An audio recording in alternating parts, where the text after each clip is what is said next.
was gonna where the truth once stood.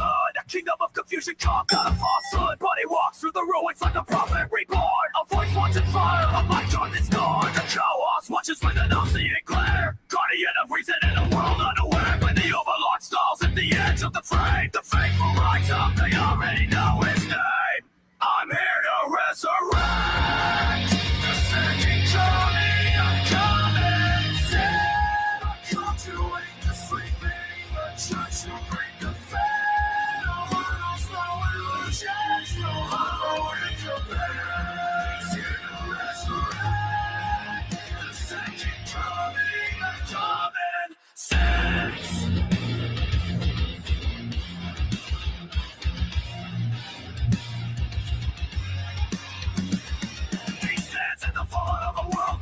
Thinking truth from the wreckage, lazy dog from the dead. Every word is a weapon, shot men declare. Exposing every shadow we pretend not to fear. And the overlord rises with the suffering command. A beast of judgment, the Lord of his man. On his growl rings through the silence of the night. The loyal understand, trigger keeps the battle is right.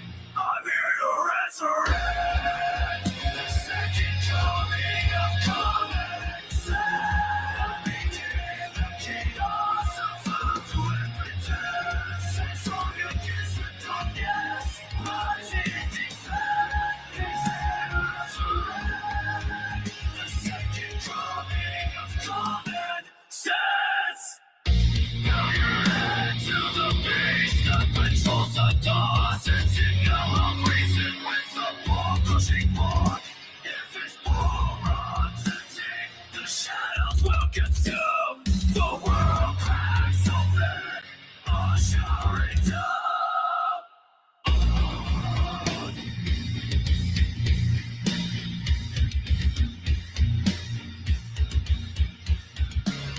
So with the command, don't deploy a call. If you know what's good, feed boy the overlord.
All right, welcome back to the party, everybody. This is Morty, and I am your host, Lutch, aka the Indian Jesus, here to resurrect the second coming of common sense. Everybody hit that like and subscribe. You know I would do it for you. And let's party. What is good? What is good? Welcome back. Oh, man, did I need a good night of sleep. I am back in action. So the, as, whenever, Speakeasy and, Rob Noor put out one of their Noor Prep debates, I always love to cover them, but I feel kind of, around just like, oh, there goes. So I want to spread out a little bit more. And, our boy Brandon Straka from the Walk Away campaign, began a brand new podcast just called The Brandon Straka Show, and, had Joe Kent, who was the former terrorist commission guy, and he resigned because he was like, bro, I don't know what y'all are doing here. I don't know about all this. But I want to get a little bit more into that, and that this goes directly into the notion of Team MAGA versus Team America First. Shout out to a sister. Welcome to the party. I got a new detangler, so I'm looking sexy today. Welcome to the party. Very good to see you. Of course, guys, let's do that. Let's check out the brand new Substack article. Oh, I should have scrolled up from the top. Damn.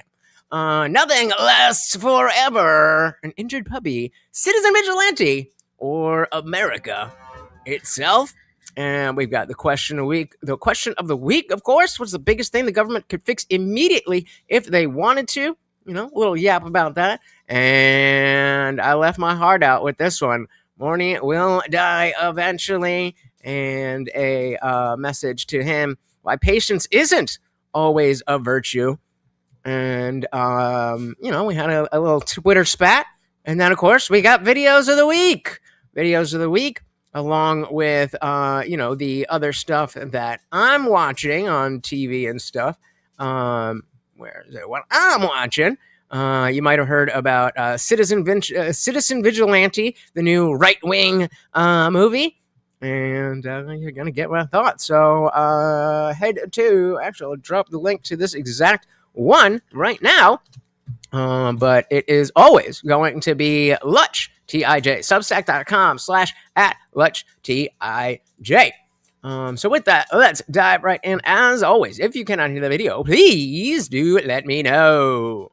National Counterterrorism Center Director, Trump, the MAGA divide, America First, and more. But I want to start by asking you about your early life. So before politics, you spent years in the military. And looking back now, what did those years teach you? Wow. Pretty much everything. So I joined the Army right before 9/11. So in 1998, I came in, always wanted to be a commando of some sort. So was in the Rangers, was in the Special Forces Qualifications Course. So the process to become a Green Beret when 9/11 happened. And then after that, just pretty much deployed consistently to war. So I would say it really formed That's such a common millennial military thing that, like, oh, 9/11 happened, and then it was like that. the base of defining who I am as a man. It was the big test, the big adventure. I think something that most young men need to go through to really find out who they are. Combat does that very effectively for all the obvious reasons.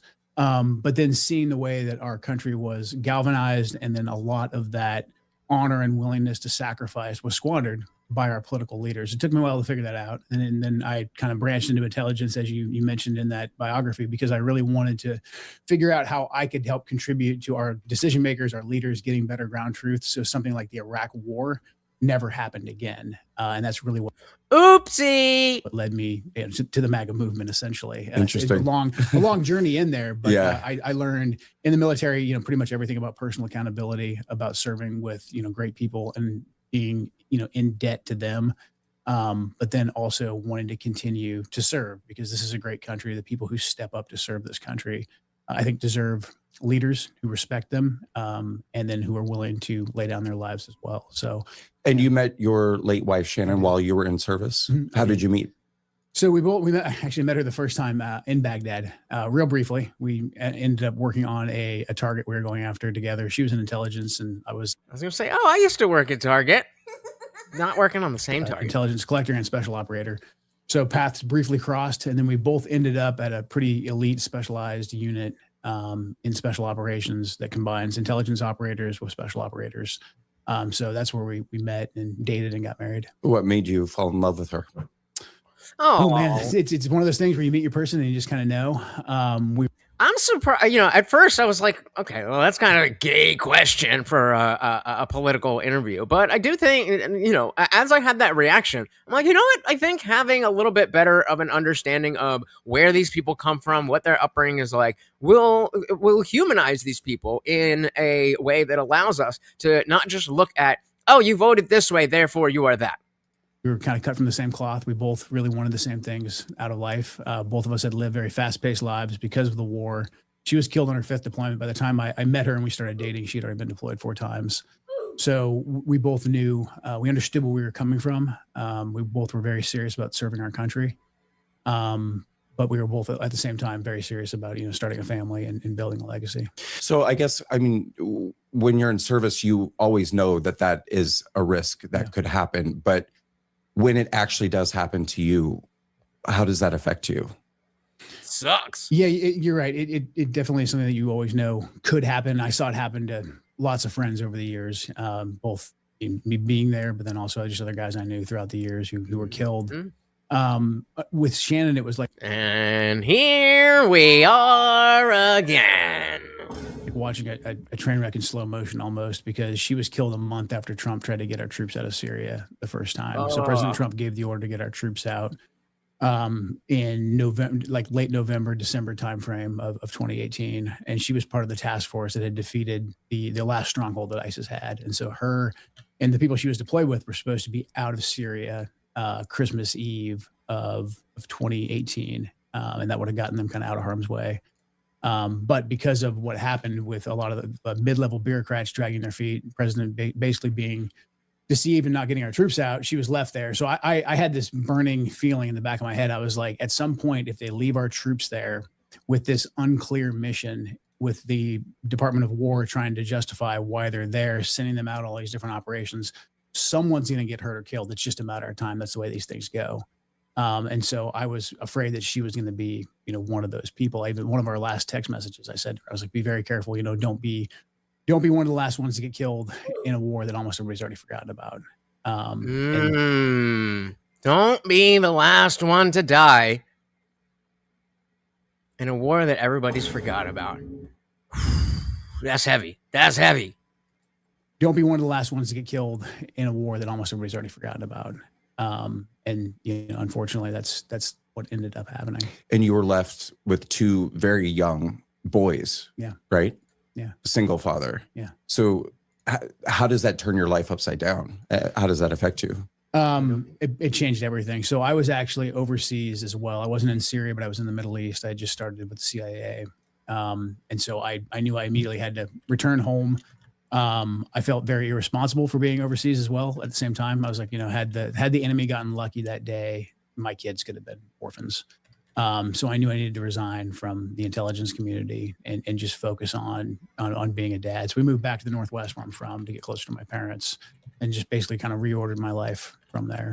Well, was there a time where you didn't really know what your future was going to be? I mean, were you sort of unclear what is the next part of your journey? Yeah, definitely. Well, I mean, I would imagine, just even in my own life, figuring, after, you graduate college and it's like, oh, okay, what now? And I was in, I went to school for psychology. So I was trying to do that. And, without even the stakes, the degree of, what's going on being in the military, then I was going, and I mean, there are a bunch of different periods where it's just like, oh,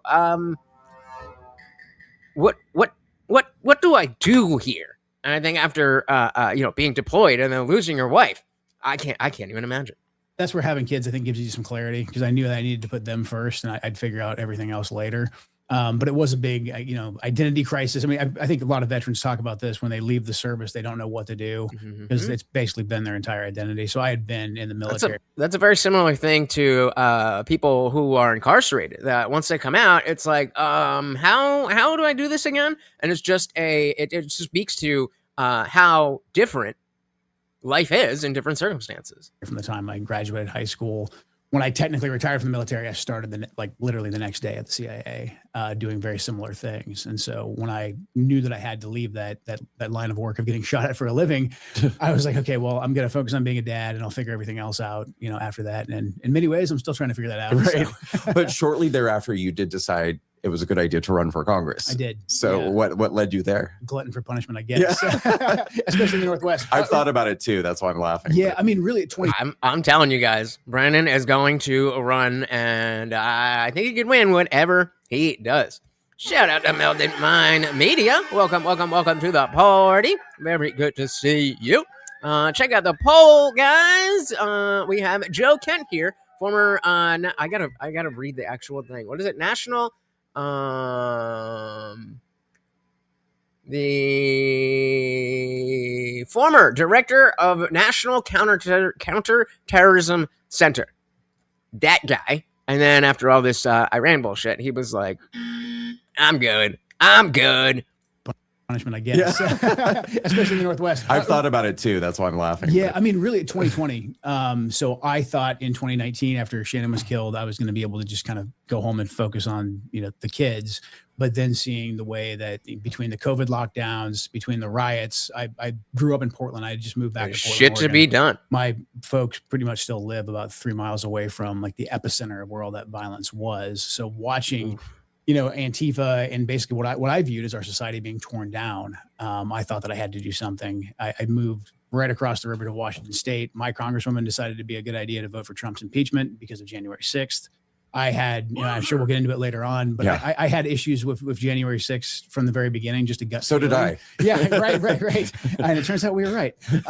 So I said, okay, I'm going to at How many elections has Donald Trump won? least, I'm not going to just sit here and complain about it, because I didn't see anybody else stepping up to go and primary her. So I said, you know what, I'll give it a shot. I'll try. I was successful in the primary, but then ultimately was not successful in But you ran twice. I did. Yeah. Tried again the next time. Cause why not? Yeah. Okay. So obviously the first experience was not, you were like, you wanted to try again. We were really close. So I beat a 12-year incumbent in the first run, having millions spent against me by the Republican establishment. And then we have late primaries in Washington State. So basically went into the general election with zero money. The Democrats are smart and they sat back and they dumped all their money in during the actual election itself, during the general. Money is politics. And that's why I wish when people would talk about, we need to get money out of politics. Like, what exactly do you mean? Because nothing is free. I definitely understand that money buys elections and that it's too influential that way. I get the sentiment, but what is it that you mean? And I lost by less than a percentage point. So I said, okay, well, it's only a 2-year ramp up. So I just decided to give it another run. So you did well. I mean, all things considered. In the primary. And you certainly, I think, got a lot of people's attention. I mean, that's when I, came to know who Joe Kent was. And I think a lot of people came to know who Joe Kent was. And so that's why I'm, leaving in this kind of biographical aspect of this, because I've heard the name Joe Kent. I've seen different things. I understand Trump administration, counterterrorism, against war, all that stuff. I get these vague ideas, but actually seeing who this is as a person, even understanding that, it's the politician class. So I highly doubt that there's no politicking and worrying about optics here. But, you get a lot more from just listening to people speak. I mean, we saw, even if you want to go the other way, with all the, we saw Gavin Newsom, I'm dumb just like you. With Kathy Hochul, black kids don't even know what a computer is. You can learn a lot by what people say. Then, flash forward to 2024, Trump gets reelected. And at that point, you become the director of national counterterrorism, the National Counterterrorism Center. So when you got that job, what was it like at first? Yeah. So right after Trump won and my congressional election didn't work out, I had connected with Tulsi a while back. And Tulsi and then the Trump transition team. So went down to West Palm Beach with the transition office. And so he was the part of the 24 coalition. Basically started working on Tulsi's team as part of her transition team specifically. So actually, I came in on what's called like the landing team. So during the transition, came in, represented Odie and I, led part of that transition, and then started out as Tulsi's chief of staff. So I kind of had a front row seat from the very beginning. I would say. How do you guys feel about Tulsi? Because I legitimately in 2016, I was like, I could vote for her. I could see myself voting for her. I wasn't like gung ho, but I was like, if it comes down to it, I can see that. I would have much rather voted for Tulsi than Hillary. That was the same election, right? And then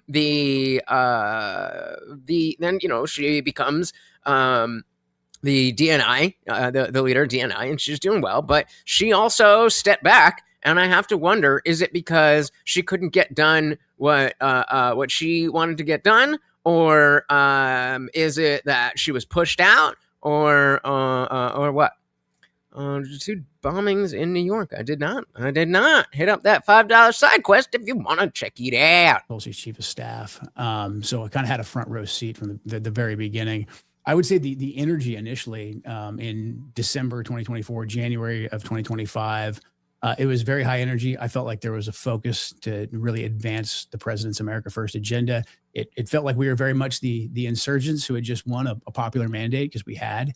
And so it felt to me, very vindicating, but also like now we had a really big duty to all the people that believed in Duty. not just President Trump, but believed in Tulsi and believed in all of us other folks who had, really put our name on the line for this cause. We had to deliver. And so we were working, very long days, which we were all very, very happy to do because we felt like we had a very, very important mission. Yeah. Well, and we're going to get into in a moment that you resigned, obviously, in March. But initially, when you first started, did everything feel as you thought it would, or were there any initial feelings that you had that this, just didn't feel like what you thought it was going to be? Not initially, no. It's always they go in and like, all right, I've got a plan. Here's what we're gonna do. From the outside, I'm looking at that, and we're gonna do this, and then we're gonna do that, and then that is gonna happen, and never works out that way, does it? It never works out that way. There was a lot of people who I'd connected with over the years that were, getting key positions in the administration. All that felt very good. There's not a lot of like super specific information. It's more so about like the fact that she spent time in the military in I think it was Iraq, if not Afghanistan, and was pushing very hard from the Democrat side to be anti-war, and then was willing to cross over and work with the 24 MAGA coalition because of the fact that we were no new wars. But I mean, it seemed that's the question. If she left it depends on why she left. And so the fact that he was working for her, I think we're going to see a little bit more about who she is based on who he is. You know what I mean? Who I'd connected with over the years that were, getting key positions in the administration. All that felt very good. It felt like all the right people in the establishment were mad that we were there. And so, no, I honestly, maybe I just had my blinders on. Maybe I was riding that high as well, but I didn't see any flags. I'm sure we'll get into it until these are the type of people that you would need to drain the swamp. Now, again, that doesn't mean that they're not politicians, but there's levels to this shit. The lead up to the first part of the Iran war, but for the first couple months of the Trump administration, I felt like we were full steam ahead and everybody was online with basically what had been promised on the campaign trail. So it came as a little bit of a surprise, I think, to people when in March you announced that you were resigning. Mm-hmm. You put out a letter stating that you disagreed with the administration about going into Iran. Yeah. Based. And I think most people probably read your letter, but just for anyone who doesn't know, what was the nature of the disagreement? Basically on why we went to war with Iran. I mean, I identified, and I think most of this has basically been confirmed, that we were driven into this war by the Israelis. And so the Israelis did a very good job from their perspective of convincing President Trump that, number one, this was going to be quick and easy and that this was in our interest, when really this was completely in Israel's interest. Isn't it always? I didn't actually read that Junket letter. Let's see what he actually says. What in the fuck is this? How do I get rid of this? Dismiss for 30 days.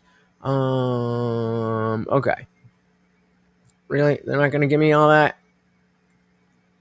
That'll work. Okay, so the resignation letter from National Counterterrorism Center Director Joseph Kent.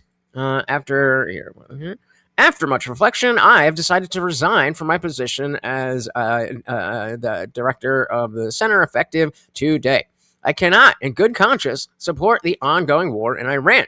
Iran posed no imminent threat to our nation. It is clear that we started this war due to pressure from Israel and its powerful American lobby.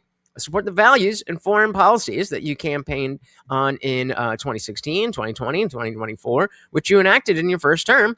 Until June 2025, you understood that wars in the Middle East were a trap that robbed America of precious lives of our patriots and depleted wealth and prosperity of our nation. In your first administration, you understood better than any modern president how to decisively apply military power without getting us drawn into never-ending wars. You demonstrated this by killing Soleimani and defeating ISIS. Early in this administration, high-ranking Israeli officials and influential members of the American media deployed a misinformation campaign that wholly undermined your America First platform. Remember that? Remember America First? I sure do. Your America First platform and sowed pro-war sentiments to encourage a war with Iran. This echo chamber was used to deceive you into believing, and this is directly to Trump, right? So he's talking about Trump, deceive Trump into behaving that Iran posed an imminent threat to the United States and that you should strike now. There was no clear pathway to a swift victory. This was a lie. And it was the same tactic the Israelis used to draw us into the disastrous Iraq war that cost our nation the lives of thousands of our best men and women. We cannot make this mistake again. Shout out to Nikki Duck Angel. Welcome to the party. All right, so we got some different opinions here. So Joe Kent is naive and foolish. Did everyone put their head up their ass and forget that Iran shot down a commercial airliner full of civilians? Well, apparently. And we got Big Soda, the HR compliments. Welcome. Drop a line. Will be sent to Iran to fight the good fight. Indeed. Welcome. We are just going through his resignation letter as he is chopping it up with our boy Brandon Straka. So yeah, he goes on as a veteran who deployed to combat 11 times as a Gold Star husband who lost my beloved wife Shannon in a war manufactured by Israel. I cannot support sending the next generation off to fight and die in a war that serves no benefit to the American people nor justifies the cost of American lives.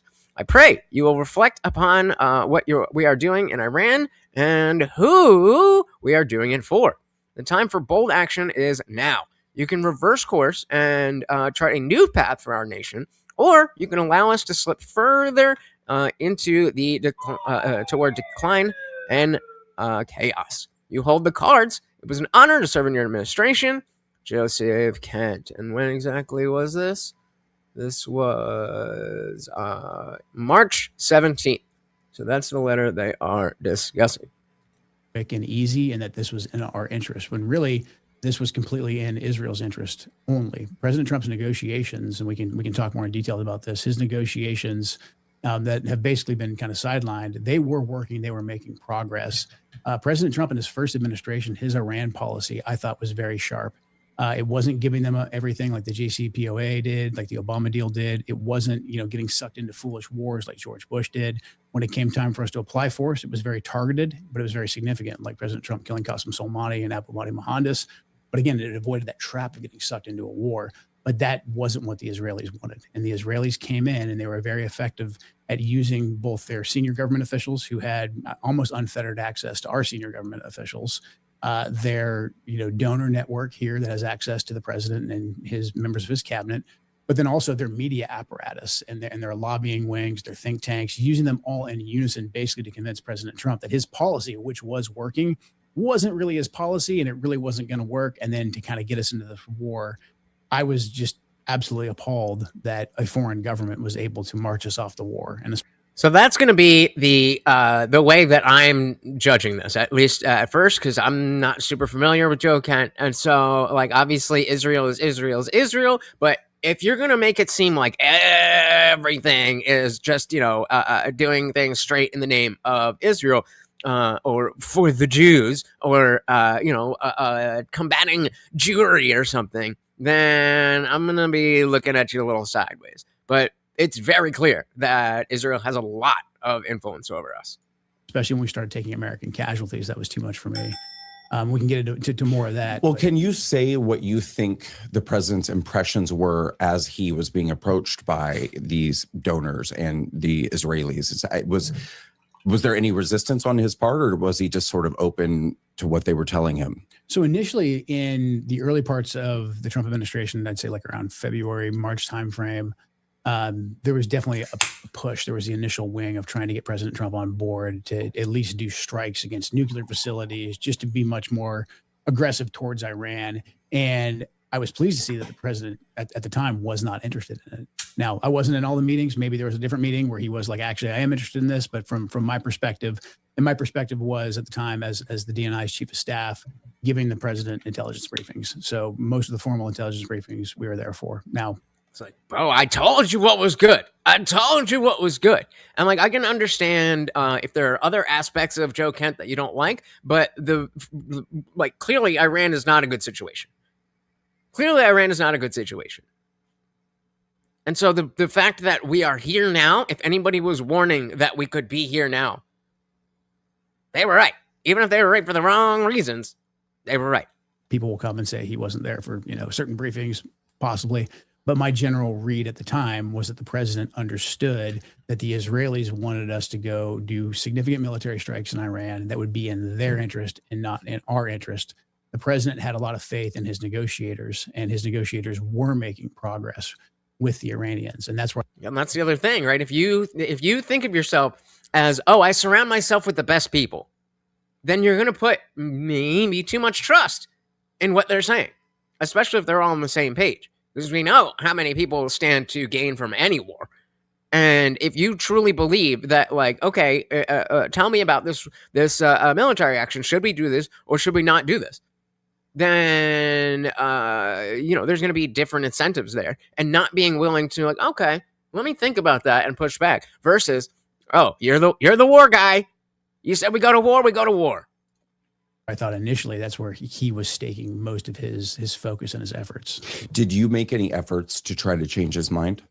We did. And it was, pretty cut and dry. The intelligence community for the last, I'd say 10, 15 years has been pretty unanimous in agreement that Iran is not moving towards developing a nuclear weapon.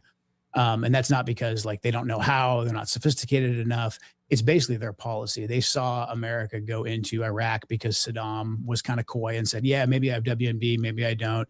They also saw us go into Libya after Gaddafi gave up all his nuclear weapons. They're like, I don't want to go down either of those routes. His nuclear material and his development capability. And so the Iranians had a policy that basically said they're going to be a breakout state. They're going to have the ability to enrich. So they could have a nuclear weapon if they wanted to, but they weren't going to have one. This was basically their doctrine. We watched them enforce this doctrine.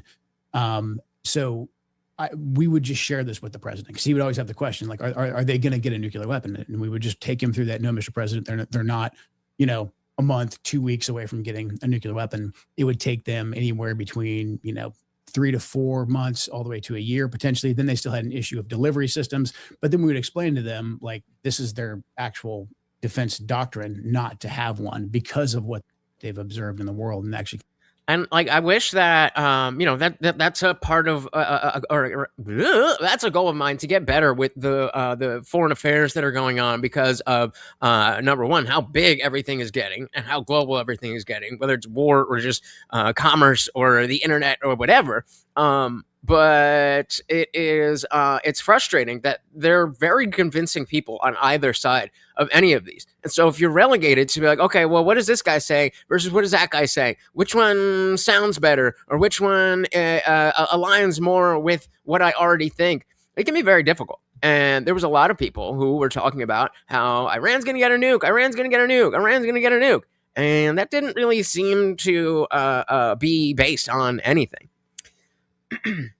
He said Iran is allied with China, Pakistan, and Russia, all of whom have nuclear weapons. Again, Joe Kent is naive. Okay, well, if they all have the nukes, then why do we need to go in there and make sure that Iran doesn't have a nuke if they want to use a nuke and they already have people who can use nukes? Because that's what it sounds like you're saying, is that, well, Iran doesn't need a nuke. They can just get one of those countries to do it. If that is the case, then we definitely didn't need to blow them up. If we know they're not going to get a nuke, why did we blow them up? I was told because they're enriching uranium and it's any day now. That's what I was told. And that was clearly a lie. Kind of makes a lot of sense. They project power through their proxies. This is not how the Iranians fight, essentially. There you go. So he's agreeing with you. He's agreeing with you. A lot of sense. They project power through their proxies. This is not how the Iranians fight, essentially. So we were able to offer that up to him. Unfortunately, though, you had the Israelis were able to come in and directly feed information to members of the cabinet. Now, that information technically should have gone through the IC, and they would put it through the IC, but then they would short circuit the process by going directly to the cabinet members who would give it right to the president. Interesting. Well, so let me ask you, last year we were told that there were strikes last year. We were told that Iran's nuclear program was obliterated. And it seems this year it's like that messaging just sort of went away completely. So what was that? So this is my question. Again, I know that I'm coming from a place of ignorance. So what is the threshold that like a lot of countries are going to be allied with at least either China or Russia? So then what is the threshold then that says this is when we need to go and destroy their capabilities? Because we've been fine. They said they weren't enriching. Apparently they weren't. Apparently they weren't ready for all that stuff. And so I mean, it sounds like you have fair disagreements with him, but I'm not understanding what the naivete is. What part of this speaks to Joe Kent being naive? And again, I don't know the guy, so y'all can convince me either way. Shout out to Bugs. Welcome to the party. Very good to see you, sir. So I respect Joe. I'm not sure there's a threshold unless they use them on us, and that's exactly, I think, the point. That it's like, oh well, this step and then that step and then that step and then that. That sounds like a slippery slope argument, and it's like it doesn't make sense to me to say, okay, let's go fight a war so that we don't have to fight a war. Because the reality is the entire world expects the U.S. to police trade routes, but pretend they aren't an empire. Motherfuckers need to pick a struggle. Well, I'm picking the America First struggle. If they want to pretend we're not an empire, let's not be an empire. That's where this position is coming from. And so feeding into this world police bullshit only leads to more world police bullshit.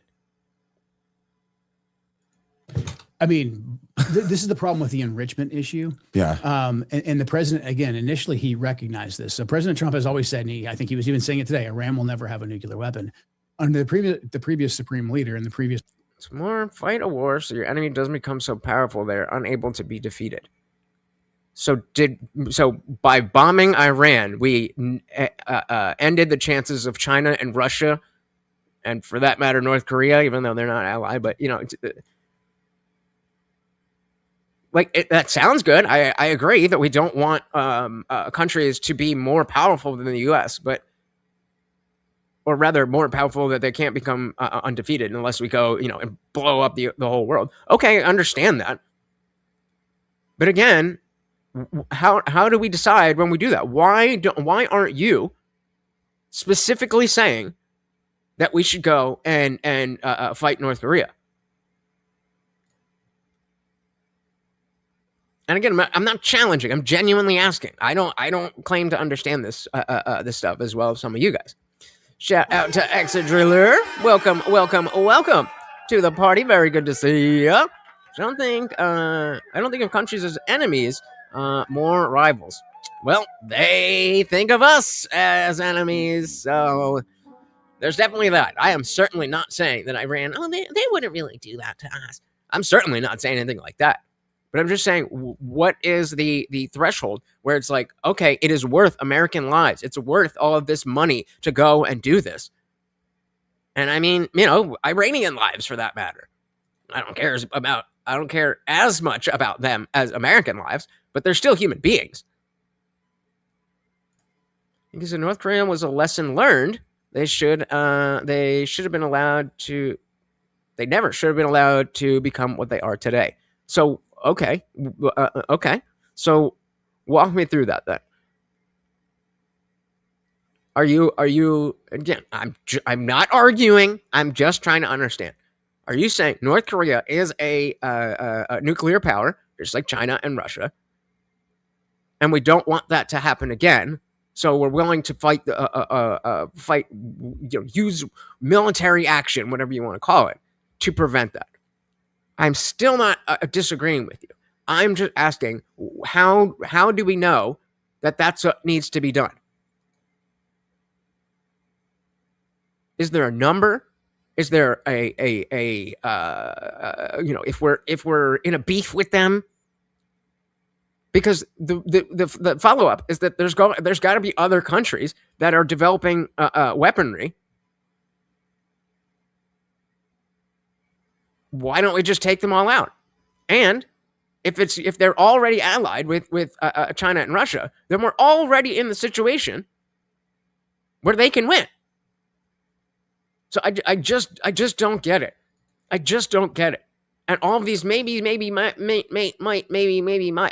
There's a lot of real ass shit in front of our faces every single day. This comes down to what I've always said.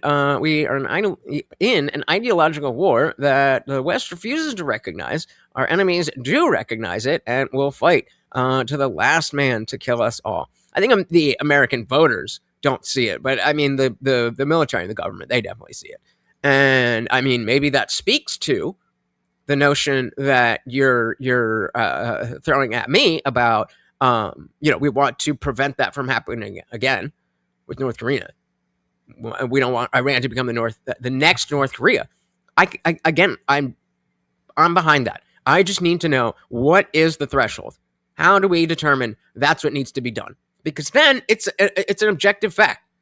Then we're saying, okay, we obviously don't want wars. We don't want to kill people. We don't want our people being killed. We don't want spending all this money. But X happened, and them's the rules. Maybe not even a specific number, but just some type of threshold. Shout out to Come Here Now, Beach, over on Twitch. Welcome. That Spain is our ground, Estella? What have they done for us lately? Welcome to the party. Box said the whole issue arises from the fact that the Allied powers put Israel on land that was not theirs, and people who live there got pissed. And they're still pissed. And that religion, and poof. If we had moved the Jews to Montana, none of this would have been happening.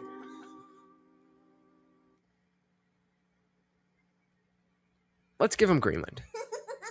Iranian doctrine was Iran won't have a nuclear weapon. Under the previous supreme leader, and the previous Iranian doctrine was Iran won't have a nuclear weapon either. That gave the president and the Iranians a starting place for negotiations because they basically agreed on those terms. Everything else was in enrichment. Iran said, we still need to have the ability to enrich. The president initially wasn't hung up on that, but this is what the Israelis did effectively. They used their official apparatus. They used their media wing to come in and say, no, the American policy is based on this Mike Pompeo quote from 2018 that says Iran can't have any enrichment. So if you have to. So Nick is saying when they are enriching beyond the need for power generation, they hit the threshold. So I mean, fair enough. I personally don't agree. I think that there needs to be clear direction towards that uranium being used for weaponry before I want to send our boys to go deal with that. Because I mean, they said weeks, not months, right? They said, oh, it's just going to be an operation. There's going to be boots on the ground. And I mean, fair enough if that's how you feel about it. I personally am not willing to put all that at stake just for the maybe. But fair enough. If you say, oh, they enrich 1 point beyond, then we go for it. I disagree, but at least that's an objective standard. Hey, we got Tyler, average debate enjoyer. Welcome to the party. Oh, Nicky, you got a friend. So came to watch the Cope stream, and the guy got fired, crying about identity politics and Jews. And so that was what I said. What I said before. I don't know Joe Kent too well, but from what he, from the outset, he does seem like a good America First guy. But we're 18 minutes in, and he's already brought up Israel like 17 million times, and that, like I said, that's gonna make me look at you sideways. Welcome to the party. Come here said, is he a Chinese agent? I mean, some people here think, apparently. Buck said, even if Iran made a nuke, they could not lob it to us. And again, I think that is a fair point, but to the other side, if it's there and they have allies, then they can lob it over. I mean, I don't know the specifics of how the military launches these fucking things, but if they have the materials and they just need the launch materials, you'd be like, hey, yo, China! Hey, yo, Russia! Help me out right quick! You know? It's dangerous. But that's why genuinely I'm asking. I'm not telling you you're wrong. I'm specifically coming out saying I don't know this foreign affairs stuff nearly as well as some of you. Actually, so I wonder what would happen if Iran gets one nuclear weapon. I actually want to know what they will do with it. Probably nothing good, though. Probably nothing good. Yep. Weeks, not months. Psych! Hey, we got equality and difference because vagina. Over on Rumble. Welcome to the party.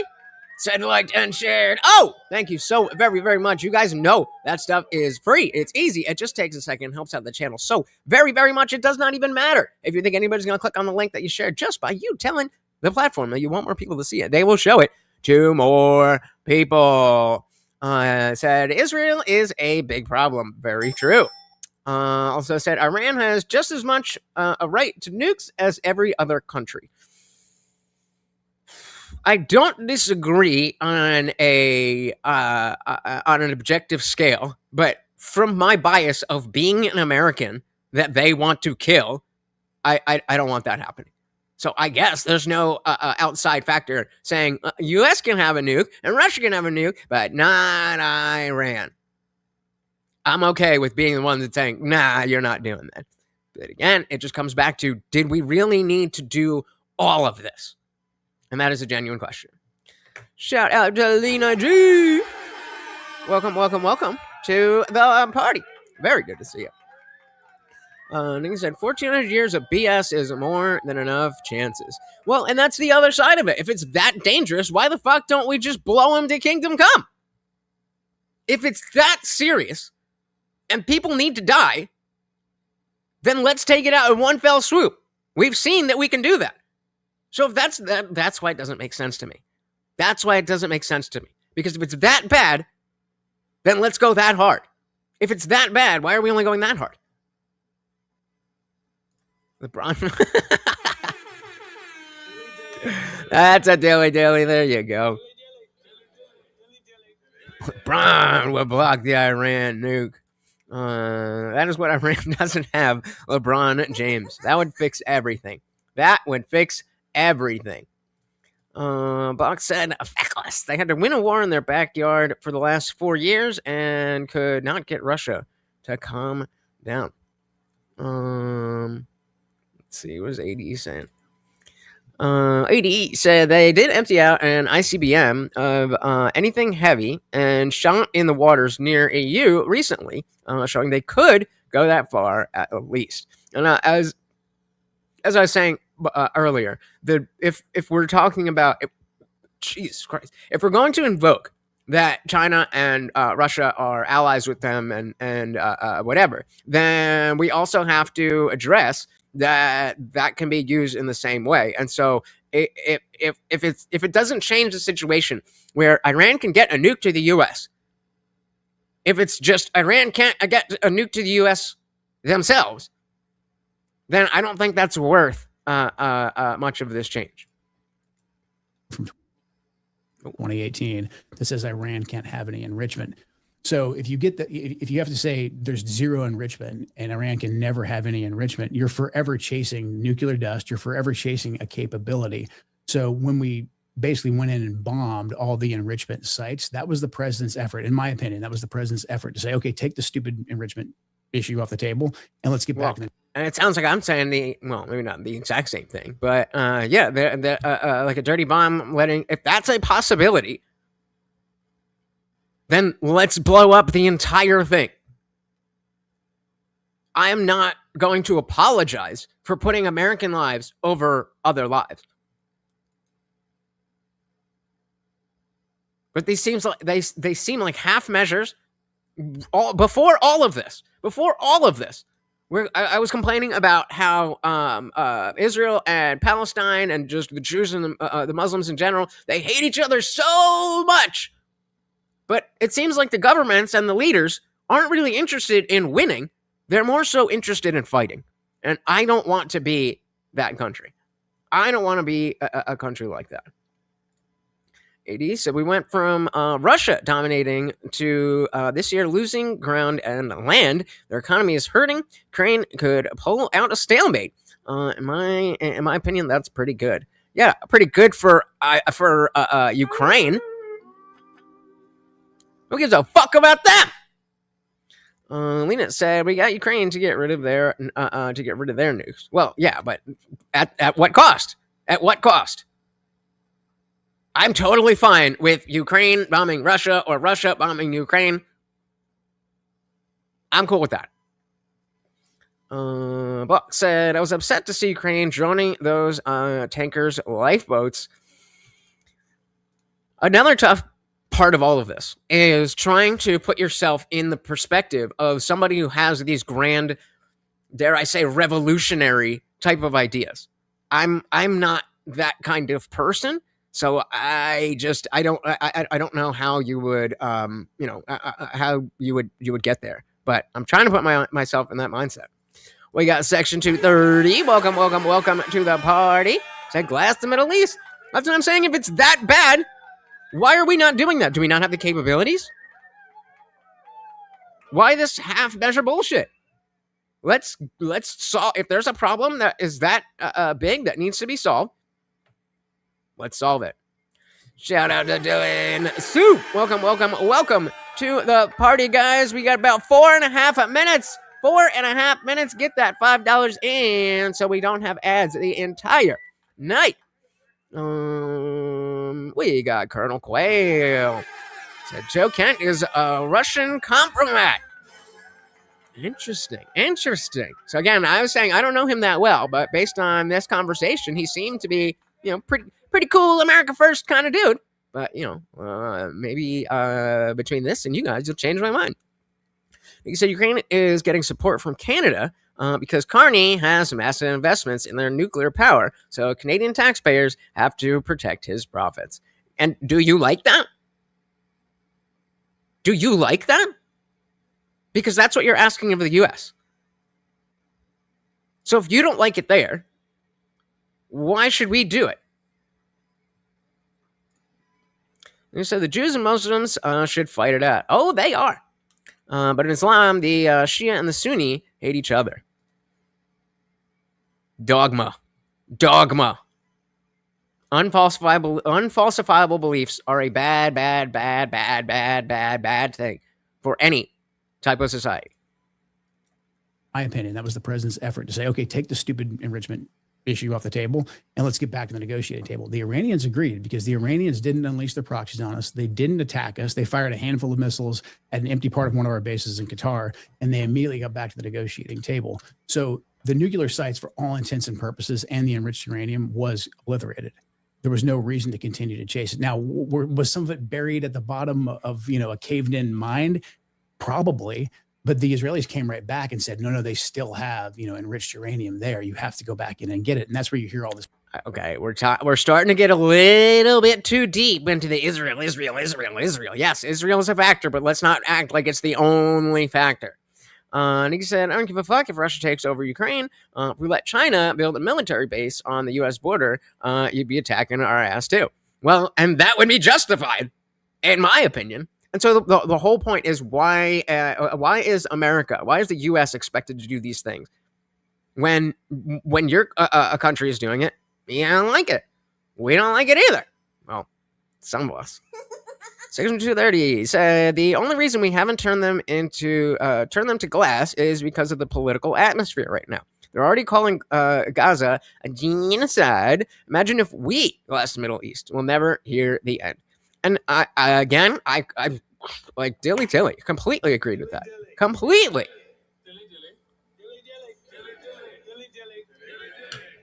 Yeah, and going in with Lena, like the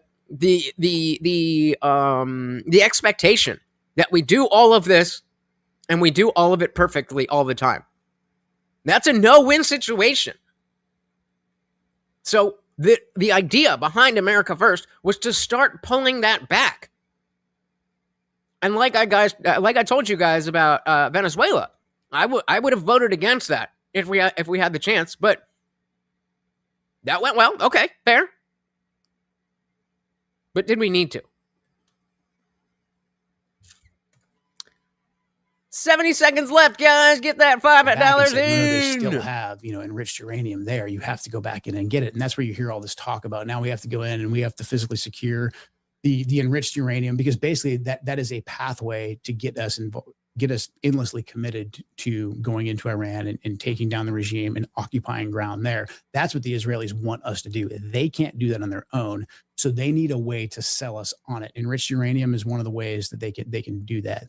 The Israelis don't care about the nuclear file. They don't care. The difference is, though, Box, that because the Quran and the Hadiths are so specific that there's not supposed to be different sects. That's not supposed to happen.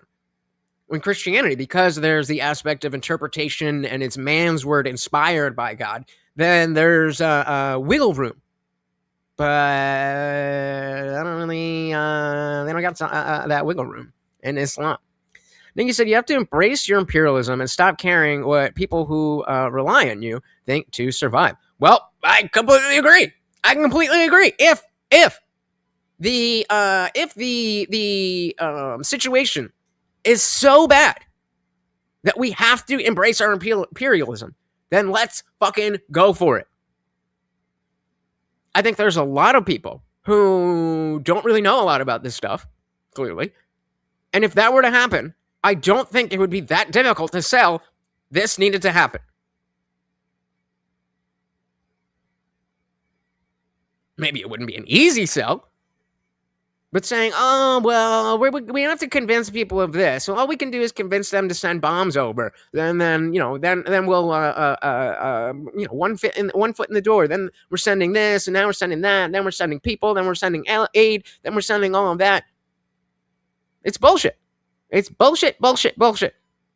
Is there an issue that needs to be solved or not? Box, they want to move a people out of a place. Yeah, we all know. Nikki said the EU needs your military protection. Who the fuck cares what they think? Tell Mark Carney to eat a bag of dicks and drop those bombs, baby.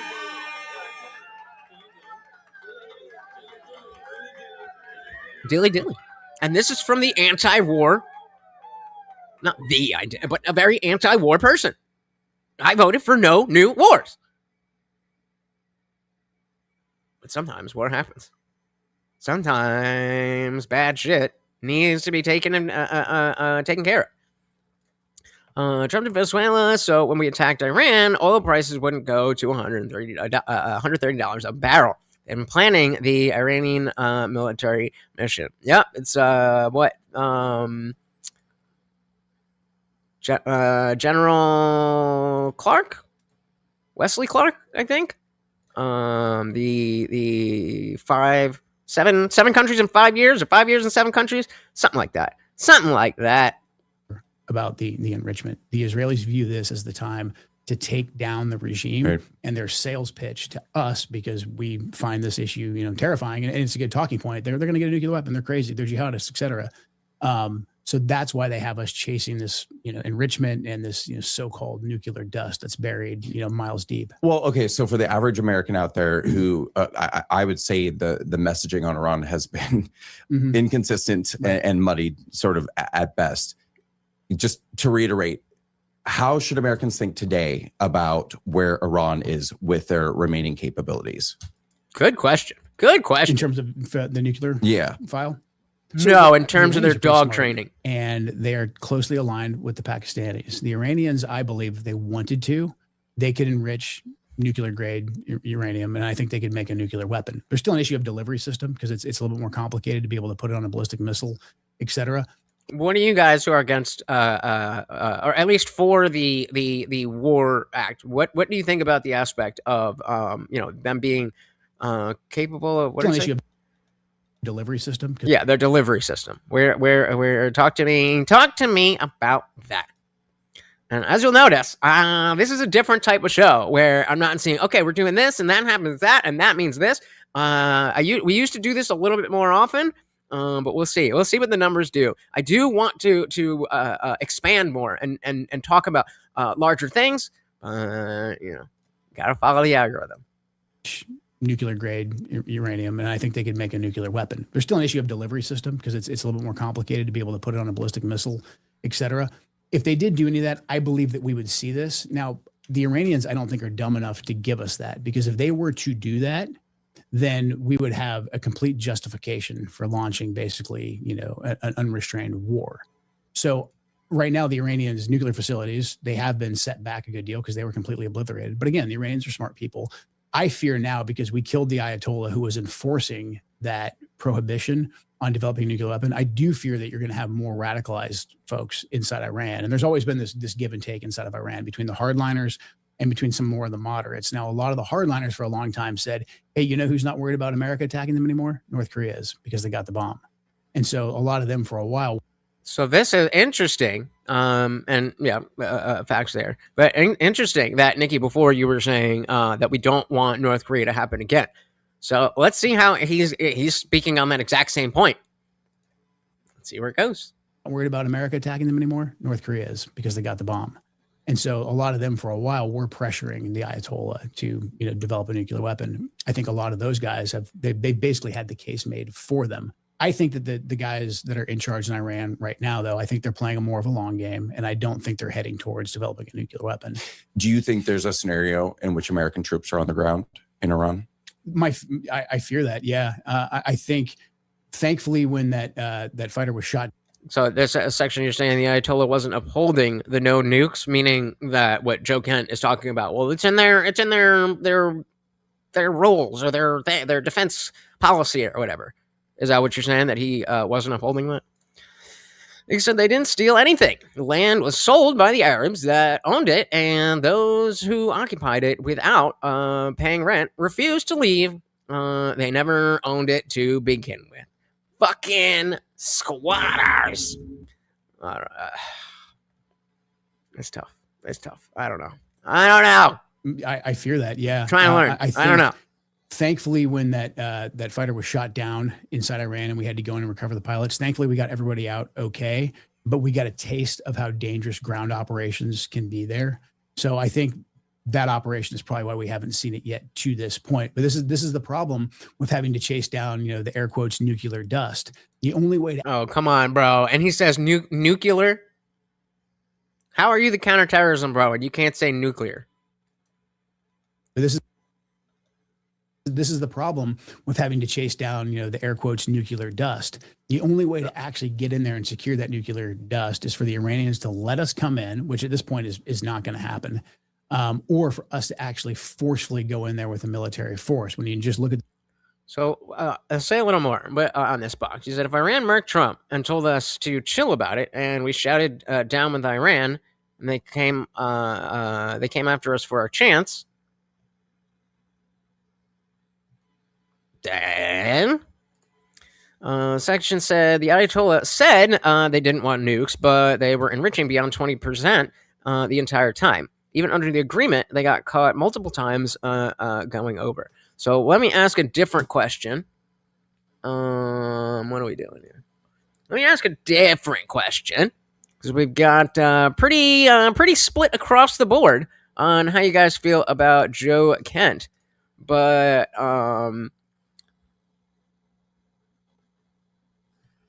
is there any other use for enriched uranium test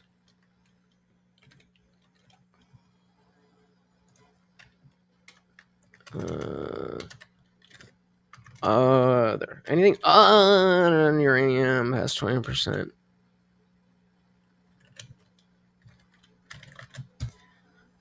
What do you think? What do you think? Because that's it doesn't really.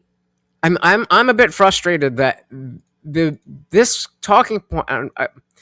Again, I'm not big dogging anybody. I'm saying I don't understand jack shit about jack shit. But when we hear about this, oh, they were enriching, does that inherently mean that they're going for a nuclear weapon?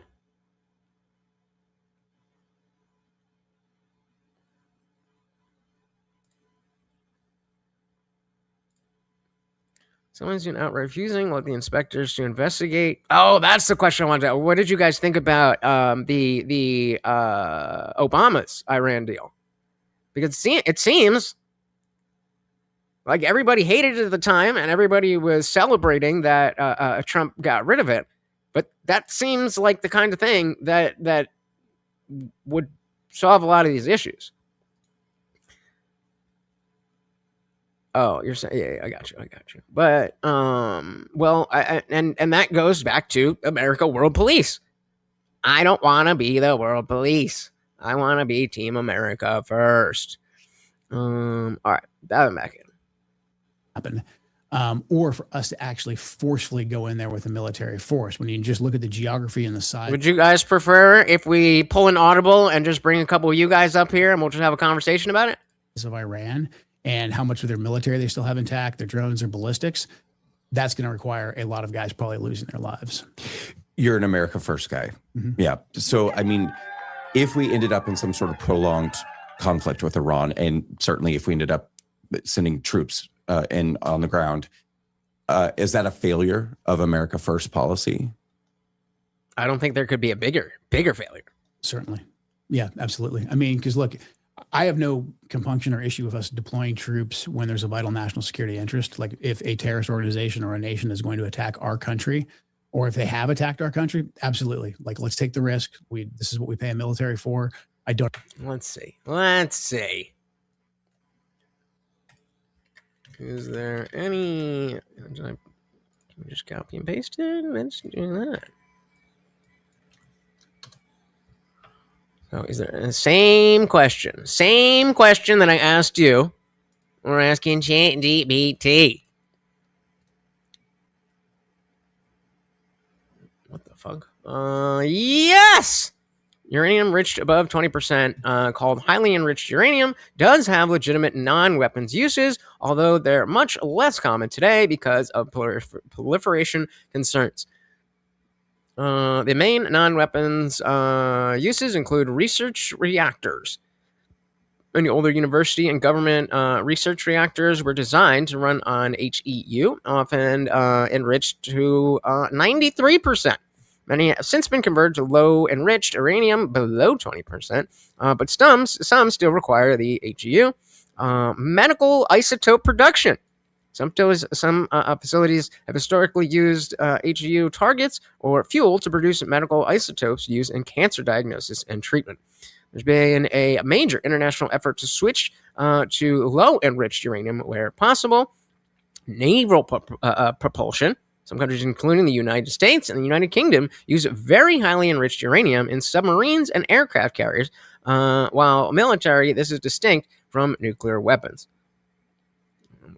There are very few civilian applications that actually require enrichment above 20%.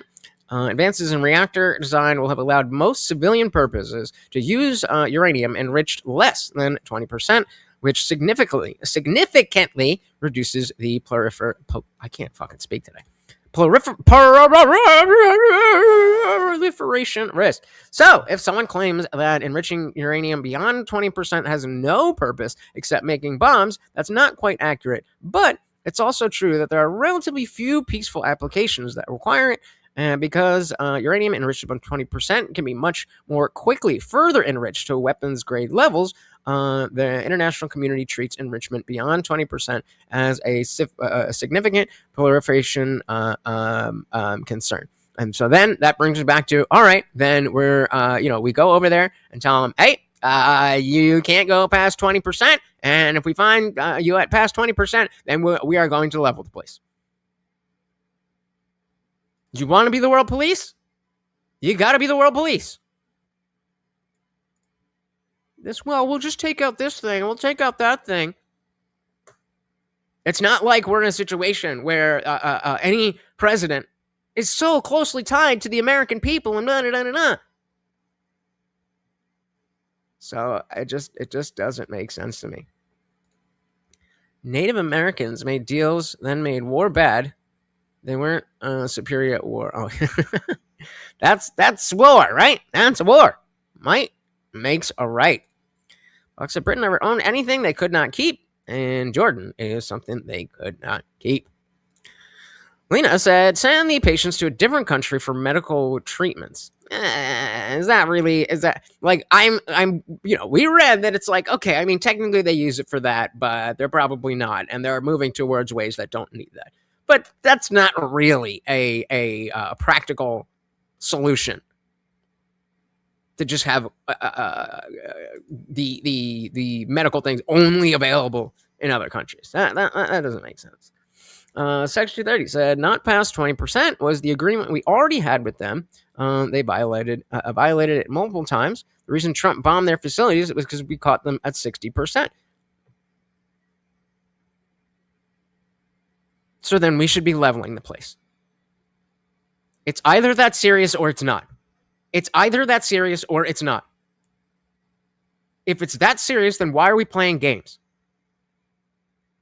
If it's that serious, then wipe them off the map. If it's not that serious, then sit back and wait until it becomes that serious and then wipe them off the map. We got Glow and Dog. Welcome to the party. Very good to see you. We also got Agenda 2030. Welcome. Agenda 2030 no hide laws. Interesting. You're not HR, are you? The world is ran by criminals. You got that right. Nikki said, why do Palestinians call themselves refugees if Gaza is their land? Because it's not their land. I'm with you. Like, there's a difference between being anti-war and claiming that war is never a thing that needs to happen. I think that war is so bad that if a situation arises, we should do the most in the quickest so that we don't have any more war. Another fucking 12 years of tit-for-tat type bullshit is not helping anybody. Not even a little bit. Gen 2030 said 1995 clean break plan was written for Netanyahu by the Rothschilds neocons, listing 7 countries to invade, starting with Iraq and finishing with Iran. I knew it was 7-5. I didn't know if it was is that Wesley Clark? Is that the right name? We got American AF. Wait, welcome. So Iran faces a massive water crisis and shortage, and it still feels necessary to refine nuclear materials. They are 100% dedicated to being able to nuke someone. So let's nuke them first. Maybe not even, nuke, but let's take them off of the playing field. Why is that even something that we are entertaining? People are already mad that we're at war. We may as well go to war and do it. Do the thing. Get rid of the issue. Now we're both at war and not solving the issues. Who is that helping?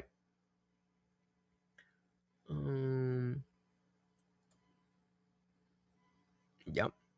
Wesley Clark. There we go. Dilly. I fucking know it. I'm terrible with names. To be fair, Dave Smith rarely goes, let's say, a whole week without mentioning the 7 countries in 5 years. But AAP said Iran faces an extreme water crisis with the internal renewable water source of roughly 89 to 100 trillion a lot annually. The country consumes more than 80% of its renewable water supplies, putting it in the extremely high baseline water stress category, according to World Resources Institute. So I think it seems like we all how to handle it is where we divert, and because of the fact that a lot of people, maybe I don't know. I'm saying maybe Joe Kent, maybe people like me who don't like war but understand the reality. People like, Box who say I'm not a dove, or I am a dove, but I'm not a pacifist. You know, I had a time when I was, you know, working out I fell away from religion. I was working through my different moral philosophies, and I wanted to be a pacifist for a while. But very quickly, when you try to work that out, it's like, okay, so if I'm just walking down the street, just to use an extreme example, if I'm walking down the street and I see some guy graping a little girl, am I going to, hey, can you stop it? No, beat the fuck out that motherfucker. Or at least try. But that doesn't work. And this, I think, is the exact same thing. I don't want to fight I don't want to come to fisticuffs with anybody, ever. But if you're coming at me and my family, you better be ready. You better be ready. I'm a small guy, but that adrenaline at the end or potential end of your life or your family's life, crazy.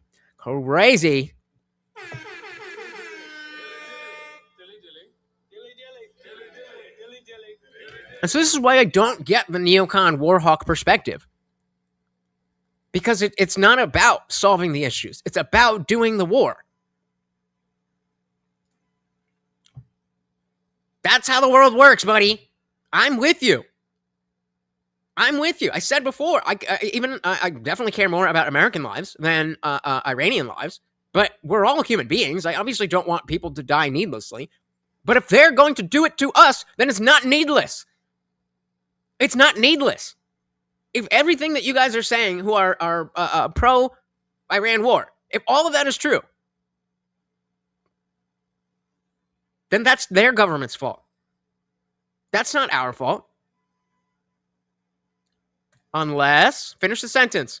Unless, finish the sentence, box.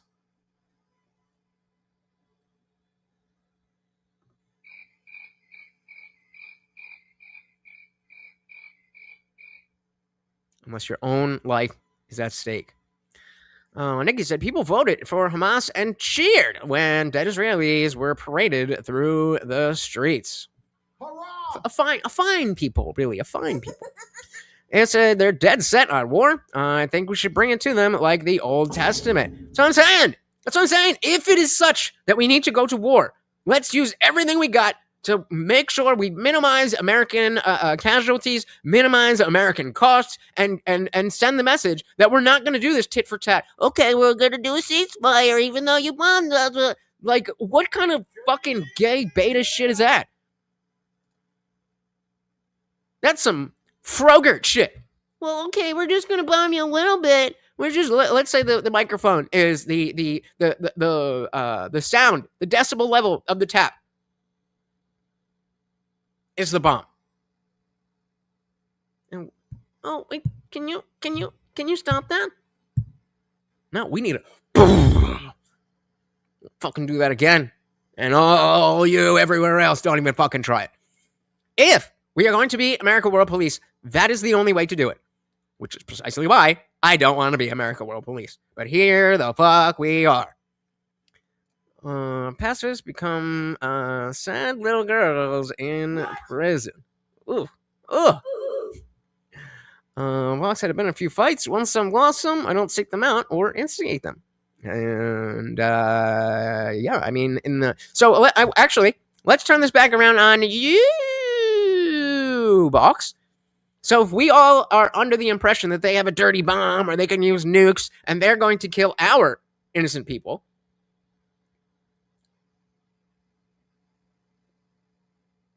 what would you suppose that we do?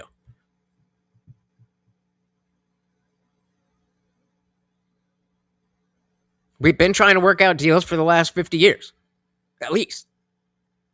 So if that's not working, what is it that you say? What is it that you do? Or do you let Americans, innocent Americans, get killed? See, you're coming at this from a perspective as if there is a way that innocent people won't die. That ship has sailed, my friend. That ship has sailed. People are going to die. People are going to die. The question is, How many and who? And I'm sorry that I'm not sorry that I'm going to put myself, my family, and my countrymen over some third world fuckers who allowed this shit to get out of control because they have the wrong stupid ideas that won't let anybody question them or draw a cartoon. Sorry, not sorry. You said the West may not the West may not want war, but Islam is unrelenting, and they're bringing war to a street near you. Best wake up and realize. Bingo. So that's the part I think we all agree. I think that's the part where we all agree that Islamists and Islamic countries, they are looking for violence. They are looking to kill innocents. So they are the evil ones. You can make arguments about why, when we bombed this country and, it was that bad for that. There was at least a mask of we're doing this for a positive reason, for a humanitarian reason, for a protection reason. They're not even trying. And again, we're already here. We're already here. There's no way out of this where people don't die. So again, I ask you, would you rather it be the Iranians or the Americans? Forced to hide and not wear uniforms, that is one thing, but it's up to us to do better. What does that even mean, Box? Yeah. Well, now that you say that, that fixes everything. Why didn't I think of that? Box all over the place. When October 7th happened, I told Jank, if they want the fight, let them have the fight, and he spazzed on me. I still hold my belief that a winner will make a better world. Well, there you go. There you go. So how do we get there? End the fighting. If they're not willing to come to any type of agreement, then they've said this is a fight to the death. Where else do you go from that? You said the Geneva Convention was bad. Terrorists don't follow rules. There should be no rules in wars. If it's that serious, get rid of all the Muslims in the U.S. and send them to one of 57 Muslim countries. So, I mean, I don't even think it has. It doesn't even necessarily have to go that far, because even if you are, like, first of all, just because you're a Muslim doesn't mean you're an Islamist. In the same way that you see how many of these OF girls calling themselves Christians, do you really buy that they're Christians? So that's just a word. It's loosely tied, and especially Western Muslims, especially American Muslims. The real Muslims, the Islamists, want them dead too. They're perverting the faith. And so, in my opinion, if you're smart enough, civilized enough to subvert the faith, we have freedom of religion here. Make that what Islam is. Being a Muslim doesn't mean, X, Y, or Z. But as Box was saying before, it's the nations, it's the leaders. And so, if we are just bombing the ground level fighters and the individual bases, well, that can all be rebuilt. Great, we took out the Ayatollah, and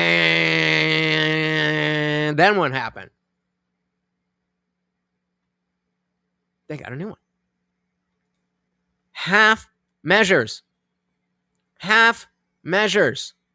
These are all half measures, and everybody is losing it because of it. Or everybody's losing out because of it. American said, I think the Machiavellian approach is best in war. Yeah. Oh, jank. Oh, jank. The other side doesn't believe in innocence. Your children are infidels just like you, and they will target you all the same. Bingo. Exactly. An agreement. They started this. Now they want rules or what? What do they want exactly? A fair fight? That's not what war is. You fucked around. Now it's time to find out. And I agree with you, Box. It's a two-way mentality. You have to get a firearm. If you use it badly, you get punished. If you don't get punished for having the gun. Who is punishing them? Oh, because we blew up one of their fucking facilities? They're really hurting. They're really hurting now. They're not even in a good enough place to negotiate. The 2A mentality comes from a basis of a society based on Christianity and Christian values. You can't expect that from the other people. They're not playing that game. This is like playing a game of Monopoly. And someone comes in the room and is like, yo, I just need a piece of paper to roll up a joint.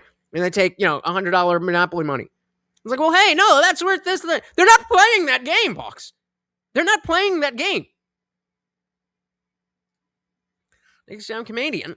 It's more of the Geneva checklist of things we did in war. But remember, it's never a war crime the first time. Oh, I like that. I like that. It's never a war crime the first time. Said the Iranian government killed over 60K citizens. We report 60K. It's much more. Oh, yeah. That's because and that makes sense. Because if they say 120 and it comes and it ends up at 100, then whoever reports that look bad. But if they say 60 and it comes to 100, see, it was even worse. Definitely a social construct. If they hurt us, then we return the favor. Until then, and assuming we don't provoke it, then it's all fair game. You get to have arms. I want to agree with you. I want to agree with you. That is why I'm against the war, because I think that that's where we should be. But everybody who's for the war is saying, nope, too far gone. So is it that bad, or is it not that bad? We should be doing either nothing or wiping them off the map. We got Dick Johnson in the building. Welcome to the party. Very good to see you, sir. And shout out to Box with a big 5. Thank you. So very, very much, sir. Of course, every donation, come on, lazy boy, comes with a treat for the Overlord. Thank you. Of course, that makes you the new sponsor of the stream, getting us started on the movie night goal. Thank you. Here, let me update the banner first, and then I'll drop. So we've got 5 out of 250, 1 out of 15 for the night, and 5 out of 75 for the night with your new sponsor, Bugs. Thank you. So very, very much, sir. So we are punishing them because they might buy a gun in the future. So I want you to remember that I'm on your side in terms of we should not be at war with Iran. It's not just they might buy a gun. Their Google history shows research on different types of guns. They say, how do you use a gun to hurt America? They've searched up different stores. They're comparing prices. They're looking at attachments. They've already got the holster. If that's the case, then it's not you might buy a gun. You are showing very clear signs that you are going to buy a gun. And in this case, to hurt Americans. So that's going to bring me back again. We should be doing nothing or everything. This middle bullshit does not make sense. It doesn't make sense to me. Thank you so very, very much, sir. Of course, you are the new sponsor of the stream. Let's dive back in here. National security interest, like if a terrorist organization or a nation is going to attack our country, or if they have attacked our country, absolutely. Like, let's take the risk. This is what we pay a military for. I don't have any problem with that. The thing is, Iran does not pose a direct threat to us right now. This war was launched. We were told it was an imminent attack, and then Secretary Rubio came out and actually said the truth. He said there was no imminent attack from the Iranians. The imminent attack was that the Israelis were going to force our hand and attack the Iranians. And the Iranians had already taken an attack once on the chin and not struck us. Again, we are 22 minutes in and we have not given any other factor as to why why we're at war, except for the Jews.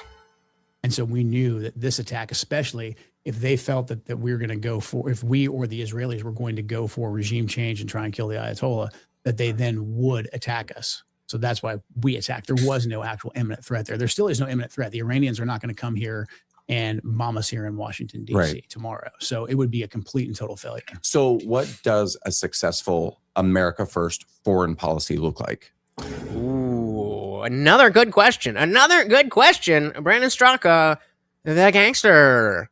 Did I miss anything from you guys? They literally chant death to America. Yep. And I think I meant, maybe I said something. I don't remember. So apologize for repeating myself. But the notion, fuck, I just lost it again. Oh, yeah. They're always like, well, you know, America did this, and that's why, you know, we have insurgent math, and they're bombing this, and Benghazi, and Libya, and all that shit. Actually, does this matter? So we're going to go that 89% of you said there are no other uses for enriched uranium above 20%. While that's not technically true in the context, I will agree with you there. And so, how do I want to do this?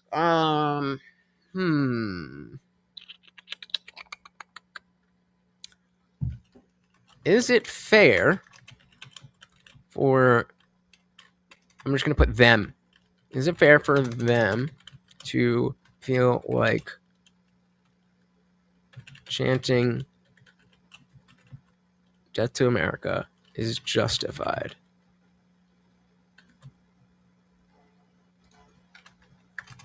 Right? Is it fair for them to feel like chanting? I'll put a comment just so you. I'm idiot proofing it.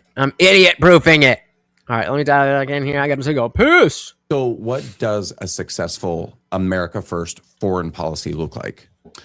Us just judiciously using our foreign policy. And I think right now we're so overstretched throughout the Yeah, that's the question, bro. What does that look like? entire world, trying to be the world's sole superpower, providing security guarantees for the entire world, that we have made, we've put ourselves in a more dangerous position. We're actually not supporting really the people that we say are our allies. Just ask the people just ask our Gulf allies.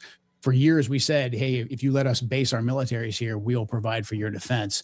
The Iranians proved that that's just simply not the case anymore. And so I do think we need to relook at how we, deploy American military might, but also how we're using our security alliances and make sure they're completely aligned with a vital national security interest that we can define to the American people. We have troops deployed in this area for this reason that directly benefits you, not propping up some old alliance like NATO, not trying to provoke Russia, not trying to be adversarial against Iran, focusing on what our national security interests are. I think we should be doing a lot more at the border. President Trump did a good job by securing the border, but there's a lot more that needs to be done to stop the flow of fentanyl from coming into the country and actually killing Americans. I think most Americans understand that. Hey, thank you, boss. I might be able to get an AR. Even though Jack Ciccarelli lost. Mikey, what's her face? You probably know more about it than I do. I just saw a TikTok about it, but maybe I'll be armed before I leave the state. Stop the flow of fentanyl from coming into the country and actually killing Americans. I think most Americans understand that. Well, so American AF boy said, let's do. So we murked their leader. If they murked Trump, we would say down with Iran too, and rightfully so. And American said, I see why you have those feelings, Box, but I can't let a government that killed 60K of its own for protesting to have a nuke. It's tough. What does Glow say? It's like if someone's looking up, exactly, yeah. If someone's looking up mass, can we say that anymore? I don't know. Mass pewers constantly. Death to America has basically been their government slogan for decades. Oh, they definitely would. So then the question is, what are we not taking care of it? It's not like we're in a situation where this war is popular. So what's the point of having an unpopular war that doesn't do the thing? If war's going to be unpopular, let's do the thing. Doing the thing, meaning taking out any possibility that they have to hurt their own people or ours. We kill 60K of your own. I know your exact intent with that nuke. Bingo. Yep. And so hopefully that is an aspect that those of you who are a little bit more on board with the war can see that being against the war isn't necessarily, oh, we gotta be peaceful. We gotta just kumbaya. Like, maybe there are people like that. But that's not inherently what the anti-war position is. The anti-war position in my head is, do we need to solve this? If we need to solve this, let's solve it. If we don't need to solve it, let's leave it the fuck alone. If it's something that maybe in the future we might need to solve, okay, let's make sure that it is something that needs to be solved because we can solve it. I feel like this is like, what are we, a vacuum cleaner? And we go over the carpet because, oh, there might be crumbs.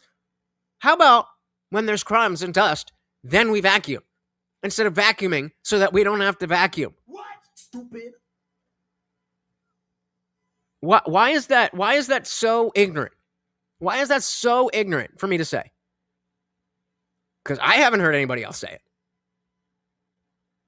But it seems like that just gets shouted down by the Warhawks, and the people who are against the war kind of want to glaze over the realities of what's at stake.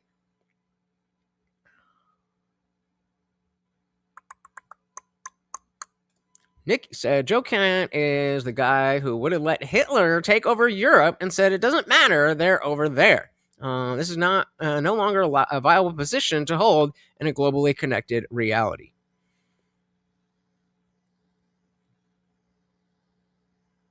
I'm going to start this and come back to it. I'm not sure how I feel about that one. But it does sound based. It does sound based, but I got to sit on it. Glow said, I feel like a part of American fascism should be about squishing the radical left. Yep. So we did a coup with the Shah. We keep messing with their government.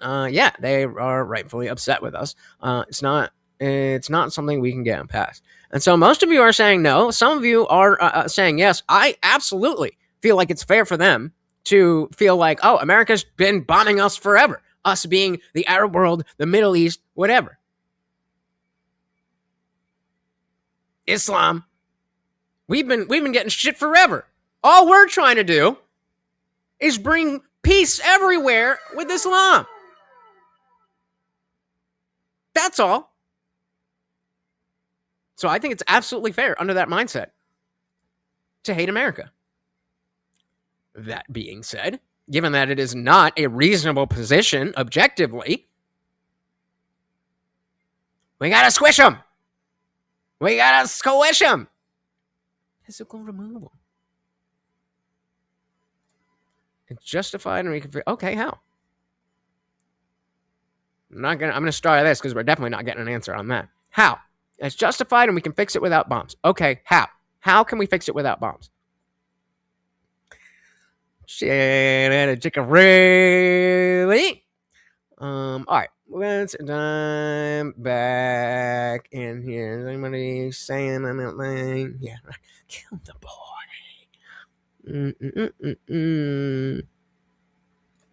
Okay. So how do we do it? Money is not an answer. We use what money to do what thing? We just do money. Oh, money. Why didn't I think of that? Come on, man. If you want to say that, oh, it's so simple, then you're putting that on the table. I'm just asking you to say what you're saying. From coming into the country and actually killing Americans. I think most Americans understand that. Well, so let's go back to Israel for a moment. And I mean, I have lost thousands of Honored you much better than I. 8 years old. And in the last 8 years, we have gotten more than 1 million people to join us in the walkaway movement. Over 100,000 people have submitted their written and video testimonials sharing their stories about why they're walking away from the divisive anti-American Democrat Party. But we're just getting started.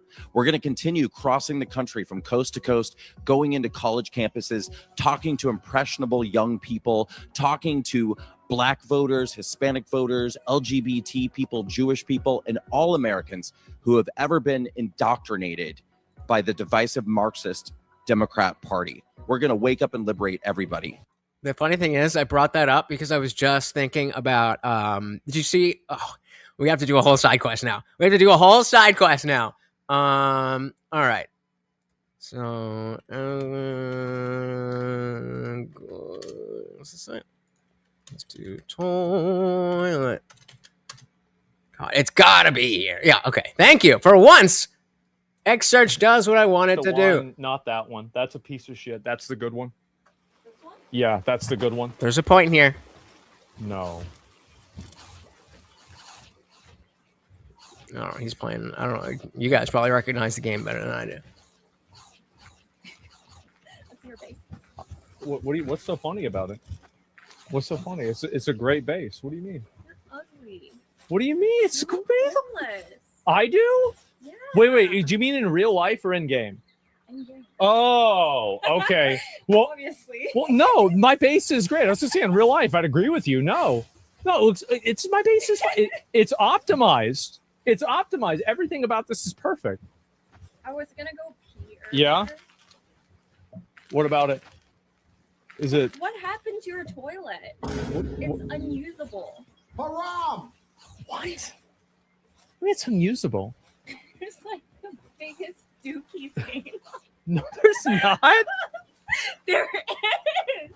The biggest dookie saying you brought a girl over and left the dookie in the goddamn toilet. So I was thinking about that. I watched that and I was thinking about, maybe I want to be a little bit cleaner in general. And I was thinking, like, Morty's around, so he's shedding all over the place. He's outside or whatever. And so I was like, I'm definitely gonna hire a cleaning crew when he passes.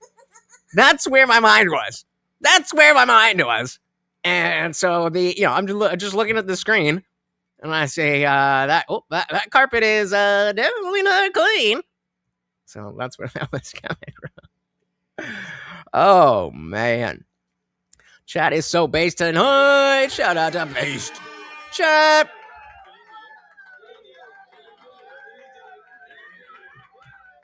Dilly bucking dilly.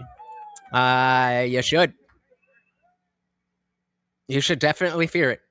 It is scary, and they want you dead. That is not hyperbole. They want you dead. Well, it's kind of fair. I don't fear my Muslim neighbor. Right. Did he say Muslims or did he say Islam? I agree. There's no need to be fearful of someone because of the fact that they are a Muslim.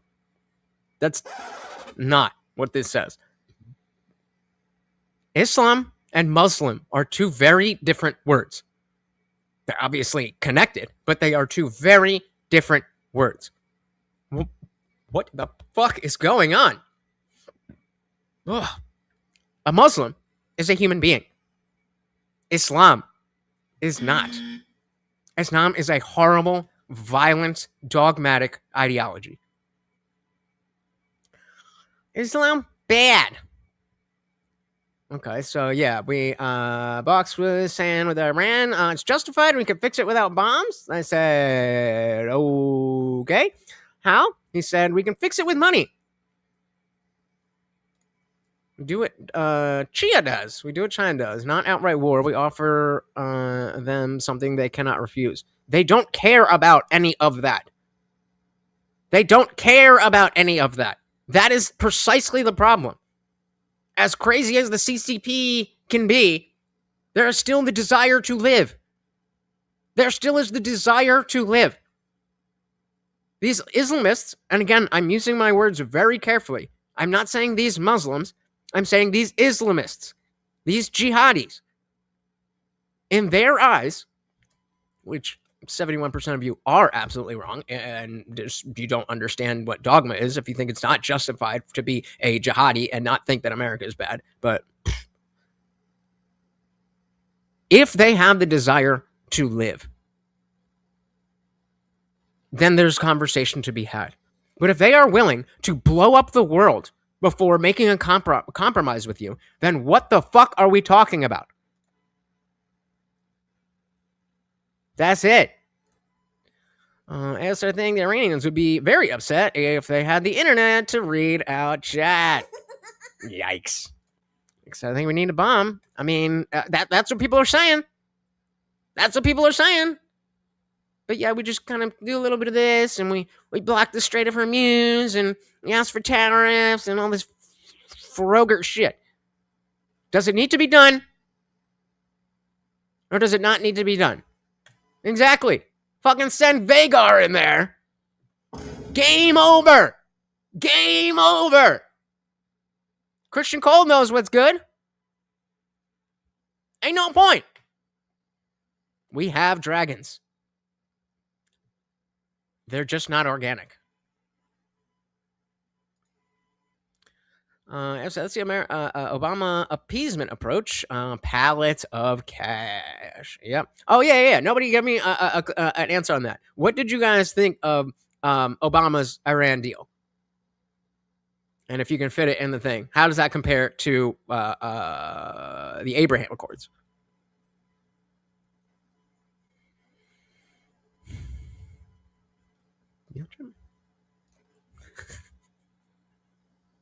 How dare you? Hail the Roaching! Let's go. A strong black independent women. Yeah, very true. Very true.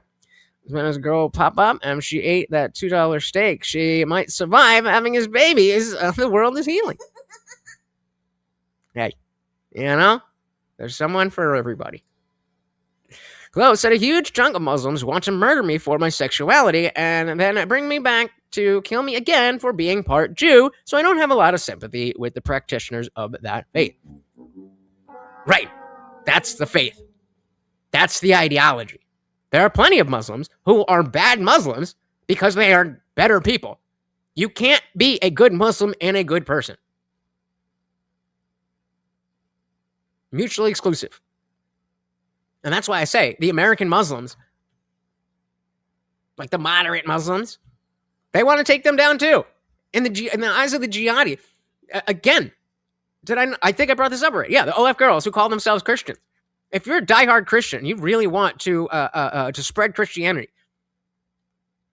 Who's more of an issue? Who's more of a barrier to you spreading that message? Someone like me, who is a non-believer but understands the value of the faith and the values and blah, blah, blah, blah, blah, blah, blah. Or an OF girl who is wearing a nun thing. What do they call it? A nun suit. And getting railed on OF. Which one of those makes it more difficult for Christianity to be spread? Just saying. And get everyone to walk away, but we need your help.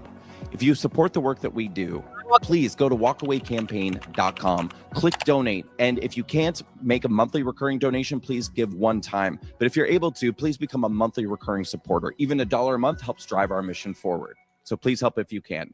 Go to walkawaycampaign.com and please donate. So let's go back to Israel for a moment. And how much risk do you think back to Israel? Did we leave the topic of Israel? The United States should be willing to assume on behalf of Israel? We've done enough, no more. A year and a half ago or so, I probably would have said, hey, there's some things we can do. We can share information. However, the Israelis drove us into this catastrophic conflict.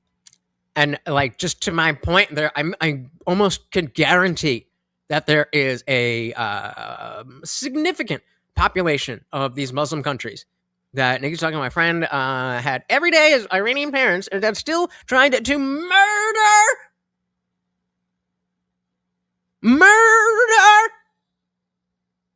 murder her for refusing an arranged marriage. And I still bet that there's a large contingent of the Islamists and the jihadis who would say, nope, you're too Americanized, you're too secular, you're too this, you die with the rest of them. That's how deep it goes. I just had an idea. Actually, I'm going to put that in the notes because I don't want to forget. Let's do no movie night means... Me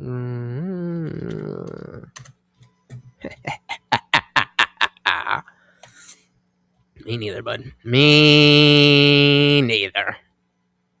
Oh, the habit. Thank you. There you go.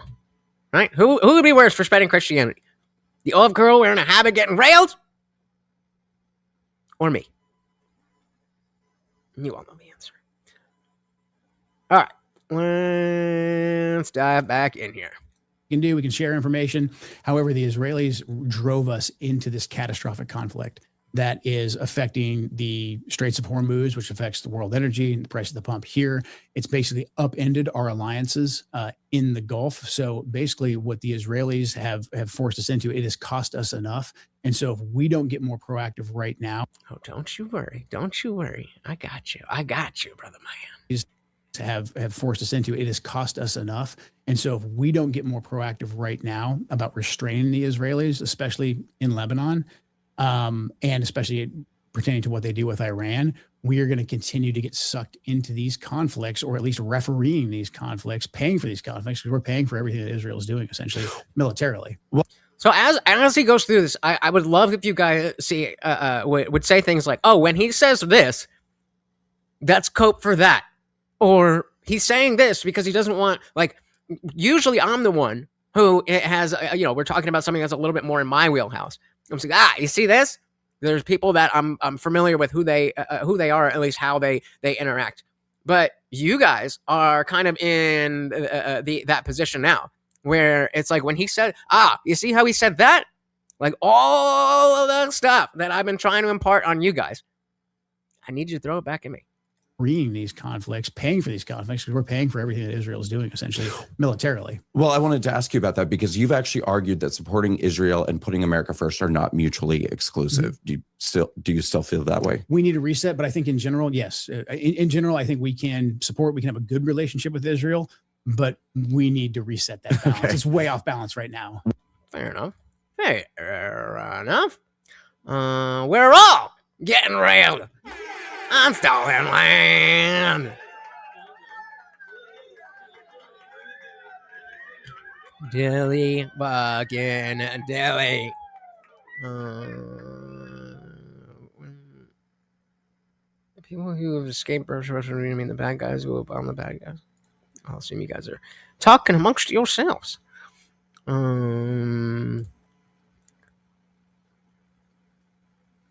Because what? I don't know what you're talking about, but so how are we going to use money to fix this situation, Box? Good relationship with Israel, but we need to reset that balance. Okay. It's way off balance right now. Well, understood. My question was for voters watching at home who see kind of like what Nikki said before. I'm still sitting on this. Okay. It's way off balance right now. Well, understood. My question was for voters watching at home who see billions of dollars flowing overseas while Americans struggle here in our own country. Yeah. How do you reconcile those two positions? You can't. That's the problem. I mean, we twist ourselves into knots here in Washington, D.C., explaining to the American people, well, it's really complicated. We have to support Israel because of intelligence, and we have to support Ukraine because of Russia, Putin, NATO. And your average American's like, man, I can't afford to fill up the tank. Why are we sending all this money overseas? They don't see, they're smart enough, and they have enough common sense to say, like, I don't see any Iranians or Russians beating down our border right now. Like, why do we need to spend billions and billions on this? And that is a great point. So I think in general, like, we've got to rein in our foreign aid, but especially for countries that are costing us more, that are getting us into more conflicts like Israel, that's probably the first place for us to start. So again, we still have not talked about any other factor of we haven't even really discussed the fact that the question that I asked ChatGPT about, other uses for uranium, any aspect of what Iran is doing, any aspect of the we've not discussed any of that. It's all just been Israel, Israel, Israel, Israel, Israel. I don't like Israel either. Actually, I don't know shit about Israel. I don't like the relationship we have with Israel either. But are we really acting like, well, Israel said it, so we done did it? That seems a bit simplistic. Huh? Without a doubt, just assume Nikki is highly correct and based. Your military contributions wouldn't be that big a deal if the absolutely rampant internal fraud was controlled. Well, there you go. There you go. But it's not controlled. And if we're not in the position where, we need to do this now, then let's fix that. And then a lot more people will be like, all right, we got time, we got money, let's go fuck up some bullshit. Us more that are getting us into more conflicts like Israel, that's probably the first place for us to start. It has been shocking to me to realize how radioactive the topic of Israel is. Yeah. Well, I brought this up before you got here, I think, Box, but I said, people will talk about money. We got to get money out of politics. But yet again, what does that actually mean? Certainly you don't think that we should hold elections and campaigns with $0. So what exactly are you proposing? Shocking to me to realize how radioactive the topic of Israel is. Yeah. Shocking. Yeah. And I mean, I have lost thousands of followers over the last month, even just by hosting debates where we're debating the issue of our relationship with Israel. Really? People unfollowed him because of the Team America First and Team MAGA debates? Sounds like some woke frogertree. And I want to ask you, do you think that the accusation of anti-Semitism is used to shut down legitimate debate about our foreign policy with Israel? Yeah, of course. Absolutely. And I think it's boomeranging on. I'm going to assume no, because I don't know what this means. About our foreign policy with Israel. Yeah, of course. Absolutely. And I think it's boomeranging on them now, on the people who just said anyone even having this conversation is an anti-Semite, because now anti-Semite doesn't mean anything anymore. And certainly there's probably there are anti-Semites out there, right? There always have been.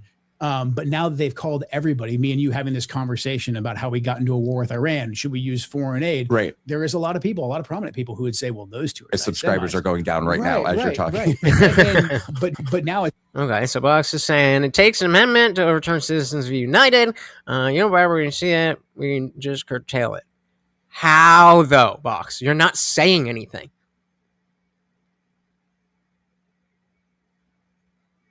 What is it that you want the amendment to do? How do you propose to curtail it? That's the question. I know that you think these things. I'm asking how you want to solve it. People who would say, well, those two are subscribers are going down right now. So just give me the first step. First step. Amendment. Okay. Amendment overturns Citizens United. Okay. Then what? As you're talking. Right. But now it's like this, especially with the younger generation, they're gonna just not believe any of this. So now it becomes the boy who cried wolf scenario, where it's almost like the whole racism thing, for the last 10, 15 years. It's like, well, that actually does. That was the middle of a sentence. Sorry. Nikki said, we have this problem in Canada. Large dairy producers lobbied for supply management and created a dairy cartel that destroyed smaller producers and kept prices high. I'm a free market guy. I think Adam Smith had it right. The invisible hand. And if we actually, I understand how there are, there's aspects of like, well, people can get hurt and people. That's how you build a society. You want a high trust society? Then you let you let people do the bad things, and then society operates in the way that it's supposed to. So that those guardrails are there. instead of micromanaging all of the good people's lives, you fuck with the bad people. So, for instance, let's say, people talk about, OSHA and food and stuff like that. Like, well, what if somebody has a restaurant where, they're just giving raw meat? Then nobody's going to go there. And then all of the restaurants that have this type of shit go out of business. Or they figure out a way to make it work and you get some fire-ass Taco Bell. And yes, there are, it takes pain to build society. We have wars. So why is that? And we accept that even though that's bad, obviously, that sometimes that is necessary. Why would it be any different for the entirety of society? Because now we're in a position where there's been no responsibility put on individual citizens. It's just daddy government. Daddy government is going to fix it all. And so I don't have to do anything. I don't have to look things up. I don't have to do my research. I don't have to make sure things are right because somebody's going to tell me, oh, you can't do that. Low trust society. I forget who was talking about it, but I saw a video where somebody was talking about, you ever wonder why they don't need religion in China and Japan? It's because they don't fuck around with crime. I mean, what is a good war? I don't know what a good war would be. It seems kind of oxymoronic.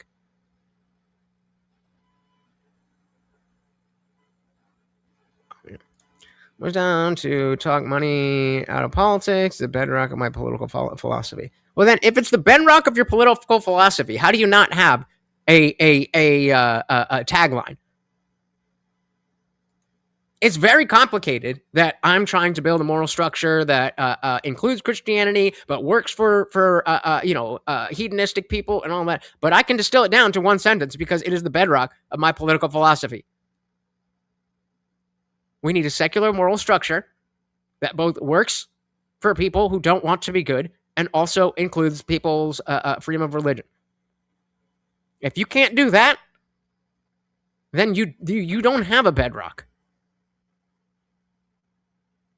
You just go by what you feel in the moment. No, that's what I'm saying. I'm not saying they are completely atheistic, like you're not allowed to. But the driving factors in these Asian countries have a lot more to do with crime statistics and stuff like that than following a god. Just war. There you go. That is a much different concept. So let's do our involvement in World War II was just.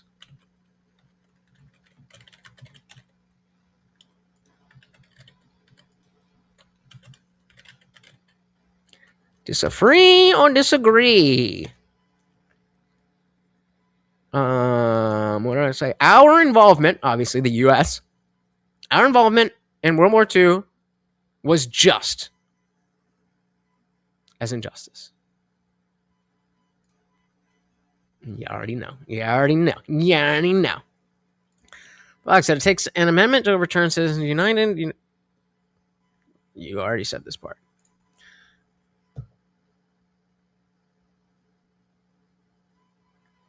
Box, there's 6 people here. You don't need to spam these over and over again.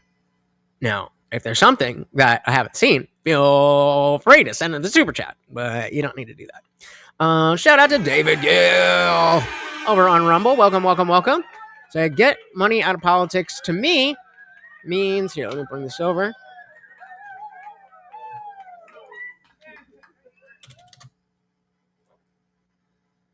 Apparently.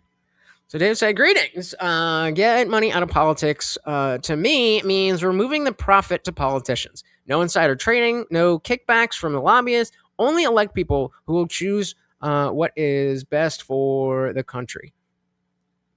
Oh, Yeah, there we go. Fair enough. Fair enough. I mean, I still, I'm confused as to what that would look like, but at least that is a direction. Do you agree with that, Box? Would you handle it differently? It's almost like the whole racism thing, you know, for the last Yes. 10, 15 years. It's like, well, that actually does mean something, and it is horrible to be a racist, but when you call everybody a racist, like it just doesn't mean anything anymore. So, Well, and I think it's so dangerous when we set up these mechanisms where we're not allowed to ask questions or criticize a foreign government under. Well, there we go. So stop letting politicians vote for their own pay rises. Let the people decide if they deserve that shit. A lot of that is tied to omnibus bills, single issue voting. That is a good way to weed out the people who, or rather the things that are just being stuck in there to benefit and be profit for these politicians. Where we're not allowed to ask questions or criticize a foreign government under this guise that it's somehow bigotry to do so. I think that's incredibly dangerous. And I'm seeing a lot of that happen right now.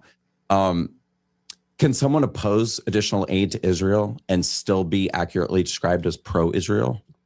I think so, because I Who fucking cares? If someone cares whether or not you're pro-Israel, specifically, why? Why do you care? You would only care if you have a special interest in Israel. Now, if you believe that the American government is doing the right thing to Israel or with Israel, then you don't need to be pro-Israel. Weird. Morty's getting hungry, guys. Let's get Morty a treat. And still be accurately described as pro-Israel? I think so, because I think the Israelis under this leadership of Benjamin Netanyahu, they have screwed themselves in the long run. I mean, right now, what you have in the White House and what you probably have in the House and the Senate, which could change here in November, it's probably the last leadership structure in America that is just going to give blind support to Israel. Just the way that the voting demographic is changing, I think you're going to see a lot of people moving away from this construct. And so if for people who truly actually care about Israel right now, I think they should be looking past, you know, the fight they have this next week and looking long-term. What do they want their long-term relationship to be with America? Because they're basically pushing it off a cliff right now to get some sort of a tactical gain, you know, to get some sort of success, maybe in Lebanon, or to keep us involved in this Iran war longer. But I think come November, I think we're going to see a major difference in the voting blocks on both sides of the aisle. And then come 2028, I think this issue is going to be front and center. Agreed. So you split with Trump on Iran and Israel, and How dare you? Gotta stay with Trump. It said absolutely single issue bills, no pay for politicians unless they actually pass a budget that is not borrowing more money and paying down the national debt at least some. Bingo. I'm with it. I'm with it. so you split with Trump on Iran and Israel, and Trump had some feelings about that, which I'd like to get into if you don't mind. Sure. I have a few comments I wrote down here, or his comments that I wrote down. So in response, It's overtaken everything. Who the fuck cares what the mayor of New York thinks about Israel? Even to their own detriment. Like when Hassan was bringing on Nithya Raman, and just in general, when he talks to these politicians that are going to be local politicians, the litmus test is, do you hate Israel? That's it. That's it. No economics, no this or that. Nope. Is Israel bad? Trump bad? All right. Well, you've got the leftist vote. comments I wrote down here, or his comments that I wrote down. So in response to you resigning, Trump put out a few statements, some of which were Joe Kent was very weak on security. He said, I'm not a fan. He said, I'm not a fan of Joe Kent. He described Joe Kent as a nice guy, says he didn't know him well. Then he went on to talk Bro, about either read it or don't read it. Like, they said that, and that, what? I'm not looking at what you're looking at. this guy says he didn't know him well. Then he went on to talk about your late wife, said his wife was killed. He remarried fairly quickly. His wife was killed, and I felt very badly for him. He ran for Congress. He lost. He ran for Congress again, and he lost. I said, you know, he's a nice guy, seemed like a very nice guy. I met him. He was pretty heartbroken, but I said, you know, it's a shame he ran for Congress twice. Call him up, give him a job You got to read it in the Trump voice. It doesn't make sense if you don't read it in the Trump voice. in the White House. They gave him a job in the White House, and this is what he does to me. You know, To me. This is what you did to me. How dare you? Me. You are a public servant. You are a public servant. We voted for you. It wasn't to feed your ego, even though we knew it would. That wasn't the purpose. You said, we have a mayoral election coming. I want to know about gun violence being addressed, rent costs. I don't give a fuck what the candidate thinks of Gaza, Iran, or Ukraine. Well, you're going to hear about it. The fakest smile. I mean, don't they all? Don't they all? I'm done talking about arrest Bibi if he comes to New York. Which from the left, I say, don't.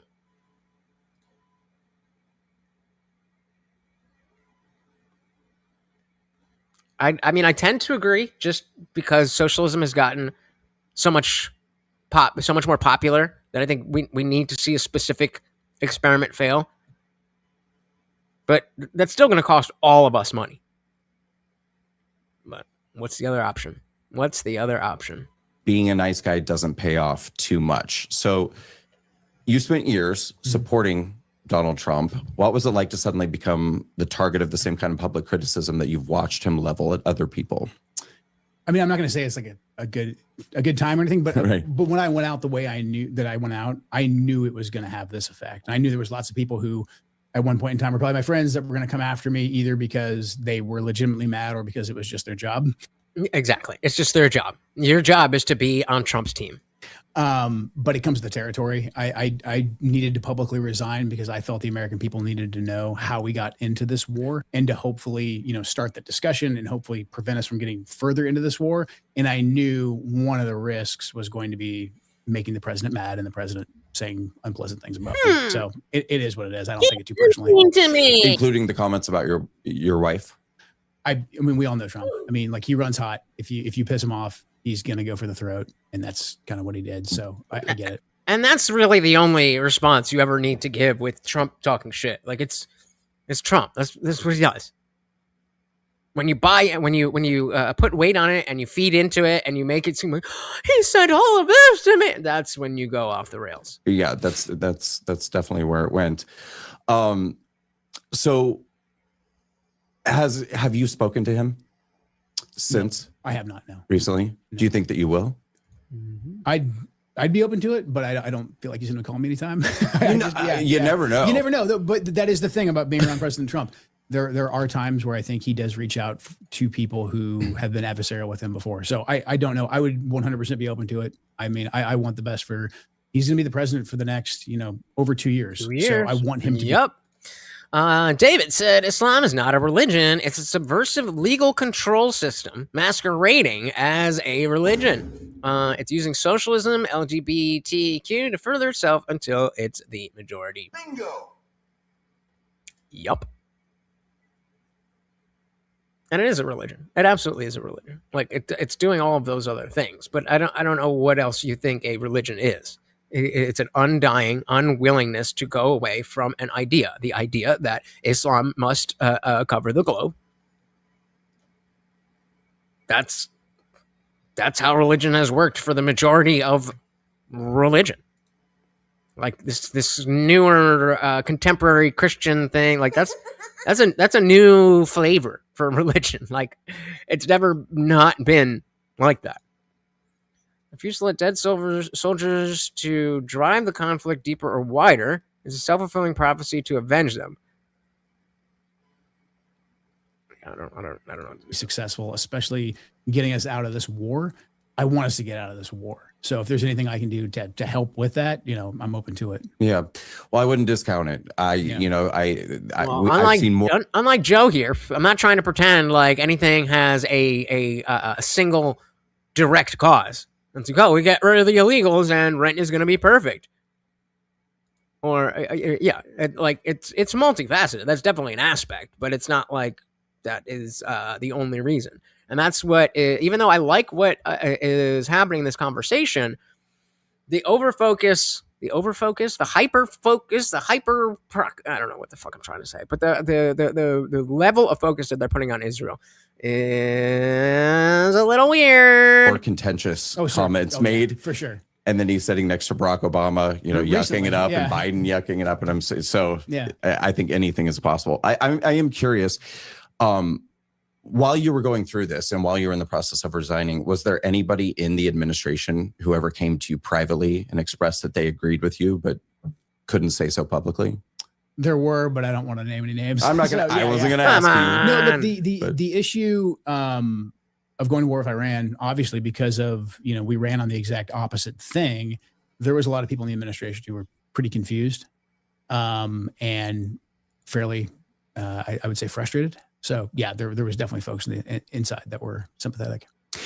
So this kind of leads us to the larger MAGA divide that's happening right now. And it's split among many different issues and factions. And I think some of them are ideological. I think some of them are generational, as you kind of alluded to earlier.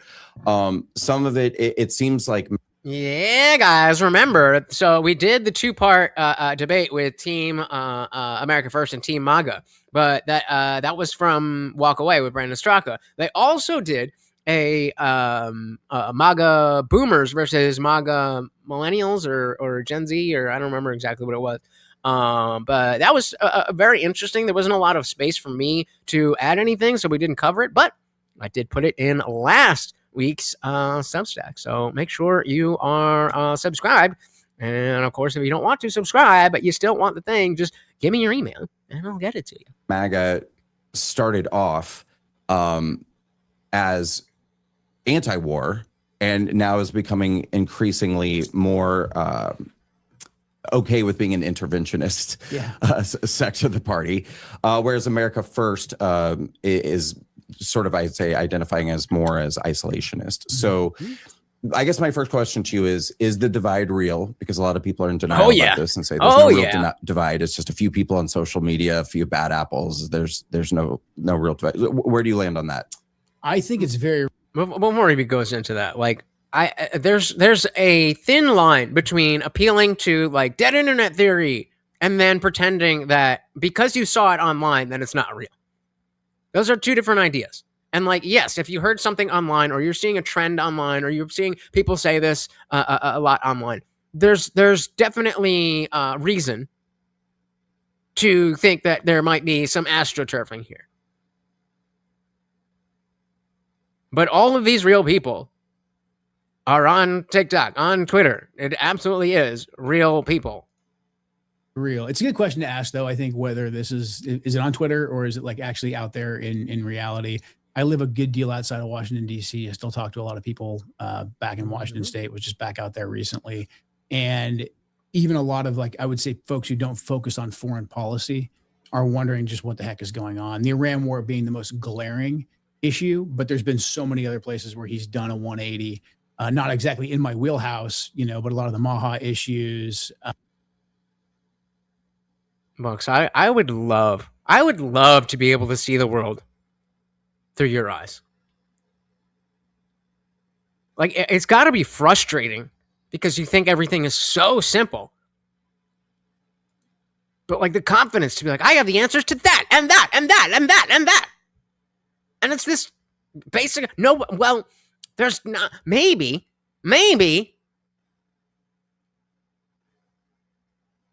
hear me out. Let's just build more houses.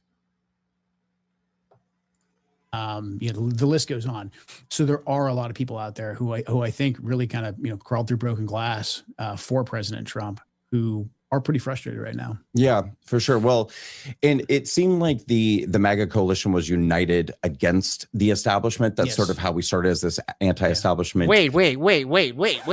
So you're saying that like trees, right? You get lumber, and then you turn that lumber into like a roof and walls? We got a genius here, guys. That's what I'm saying. Yes, very obviously, they could do all of those things physically. But there's a reason that there's not. Or that they're not. Was united against the establishment. That's sort of how we started as this anti-establishment movement. And now I think people are asking themselves, has MAGA become the establishment? What are Yup. Let's ask you guys. Has MAGA become the let's capitalize the establishment? What do you think? your feelings about that? We have become the establishment. It's a huge problem. Yeah, I mean the same kind of thing in LA or New York, where we have the same issues with rent and availability of homes that is across the whole country, but it's concentrated where there's a lot of people. You can't build because of the bureaucracy. David said, one man's floor is another man's ceiling, and in order to keep them separate, we are recommending walls. Oh my goodness. That's crazy. Like a wall, so that like even though a lady lives next door, that like she's not in my home. You guys are pretty goddamn smart. Problem. A lot of the key declassifications and bringing people and issues to justice that we were supposed to pursue were basically blocked once we got in here. There was a lot of people who did a good job while we were on the outside of pointing out how the deep state was weaponized against the American people. But the second we got in, the handful of us who were trying to go after those were blocked from doing so. And basically it was just like, was this just a talking point? Because to a lot of us it wasn't, but apparently now that we're in charge, we're going to tell everybody just, hey, be quiet and don't worry about that. I think it's something that people should continue to call attention to. Well, you spoke a moment ago about the younger voting base, and I completely agree with you about that. And a lot of my following and my supporters have been older people. I think if you're a conservative influencer, there's a good chance a significant portion of your audience is going to be, older people. And it's been a little frustrating for me because I've been trying to explain to this portion of my audience that I believe the divide is very real. And I think it's more significant than they believe that it is. And I do believe just because it's not a matter of the person that you used to think was right or aligned with you, now that they're not aligned, that they are going to become it's going to become the same difference as the woke left and the far right. But very obviously there's a divide. A lot of this divide is people definitely under 30, under 40, and probably even under 50. I think. Yeah, I mean we have plenty of space. It's not a space issue. It's not a physical space issue. It's a bureaucratic one. Under 30, under 40, and probably even under 50, I think, but certainly under 30. I mean, honestly, if you look at the results of Thomas Massey's primary, 100%. That to me tells it's a very telling story. So I guess the question is, what do you see happening in November? Well, no, I think November's gonna be rough. Just to be honest, I mean, midterms are hard anyways, because you don't have the president at the top of the ticket. So number one, that already works in the disadvantage of any president. But then number two, I think a lot of people who were really inspired to vote for President Trump in 2024, they were already low propensity voters who probably don't participate in, primaries. They don't participate in midterms. Like, to get them to come out now because, you know, Trump endorsed somebody or because they have an R next to their name, I just think that's going to be a very, very hard sell. We know that people don't vote. People don't vote for the president. The midterms, it's like it's only the hardcores, and you can see it reflected in all this. We used to have, all these people that constantly are tuning in to see, oh, this new story is happening. Nothing's really happening. And so, like, you guys are the hardcores who are still around, but it's going to get a lot more popular around here after the holidays. Or, well, first, right before the midterms, and then it's going to die. It's going to go, oh, it's going to be bad. It's going to be bad right after the midterms before the new year. But then election season starts, and it's going to be crazy. Well, I think so, too. And I think that these primaries have been a little deceptive, I think, for a lot of people, because I keep hearing that that's proof that nothing is wrong with MAGA and everything is alive and well. I think the real tale is going to be told in November. And the thing I'm questioning more than anything is, are those voters under 50, under 40, under 30 going to turn out? Or the independents, the broader coalition, are they going to show up for MAGA? Because I think a lot of people are feeling betrayed. Yeah, and we go back to the whole idea that this was won based on it being a coalition. That coalition is broken. And so even though everybody in that coalition agrees that the left is bad, well, I already got Trump. So, I mean, do I really do this? They're going to win anyway. They're going to come out. Do I need to worry about it? I'm just going to stay home. And if you're a Republican, if you're somewhere that outside of the city, that's where it ends. But if you live in the city, then you're getting a knock on your door from a blue-haired girl that's saying that if you don't sign her paper, that you're the worst person ever. Right? You guys saw the fucking Spencer Pratt ad. You know what I'm talking about. Yeah?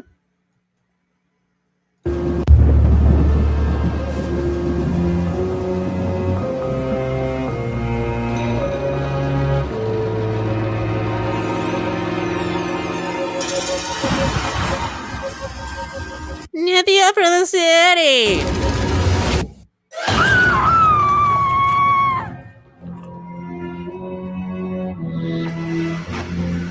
Tonight, we're taking a closer look at ballot harvesting. They call it ballot harvesting. Ballot harvesting. Ballot harvesting can be one of the most confusing and contentious ways to cast a ballot. Now, what is ballot harvesting? Well, first off, it's illegal in normal states. But in California, it's perfectly legal. Ballot harvesting is when you terminate the chain of custody that is meant to ensure secure voting. And it gives non-election officials, including employees of the candidates, legal access to your ballot to do whatever they want with it. Practice involves a third party picking up a ballot a voter has filled out and dropping it off at a drop box or an elections department. Ballot harvesting could lead to someone voting in place of someone else, or allow a third party to tamper with or throw out ballots. It used to be restricted to just immediate family members. California opened it up to anybody. By 2013, a voter had... Remember the Kirby signal. That counts as a signature and a vote. To be ill or disabled for someone else to return a ballot for them. And they had to be a family member or from the same household. After 2013, you no longer had to be sick or disabled. The left is fragmented, but the underneath that, there's still the bedrock of Trump bad.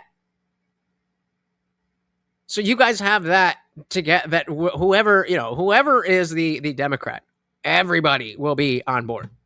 It's not going to be a matter of that's why when I'm talking about this very slim chance that it could play out, that we have the far left candidate and the far right candidate, and there's too much space in between.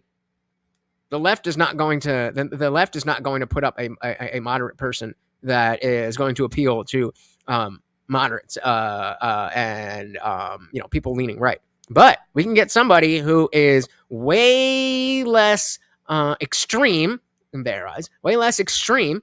That's closer to the center, running Republican. And a lot of people are going to be like, I don't want that far right thing. Somebody's going to come in and try to do Trump, but they're not Trump, so they're going to have to, up the ante.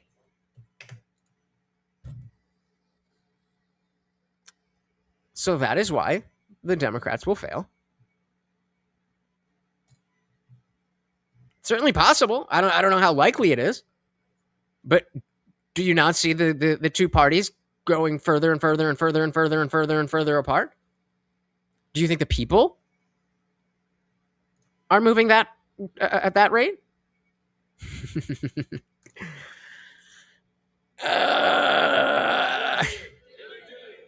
I ain't doing that shit. Hell no. I don't lie. I don't lie that easily. But yeah, I mean, is it unreasonable to think that the two, like, because we would be talking about the primaries, so near towards the end of the primaries, because again it's open on both sides. There's gonna be 7 million different people running.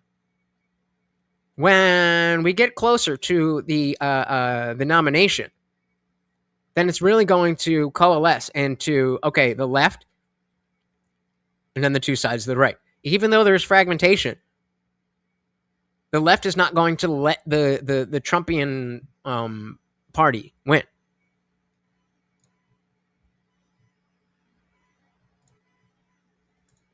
Let's finish this. Wanted a member of your household to return your ballot, they could. In 2016, the law changed again, so anyone could return your ballot, and there was no limit on how many ballots they could turn in. So they don't want anything to get in the way of their ballot harvesting operation. This is their playbook. It's been their playbook for decades. Anyone can take your ballot. Proponents of ballot harvesting will pretend that it's necessary because people who live in remote areas and the elderly can't figure out how to send mail, and they need a blue-haired commie to do it for them.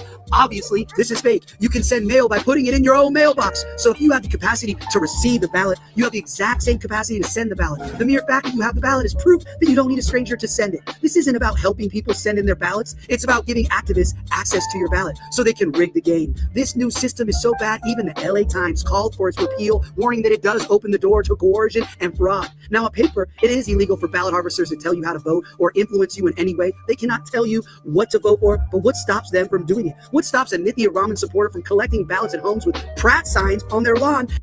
Nothing.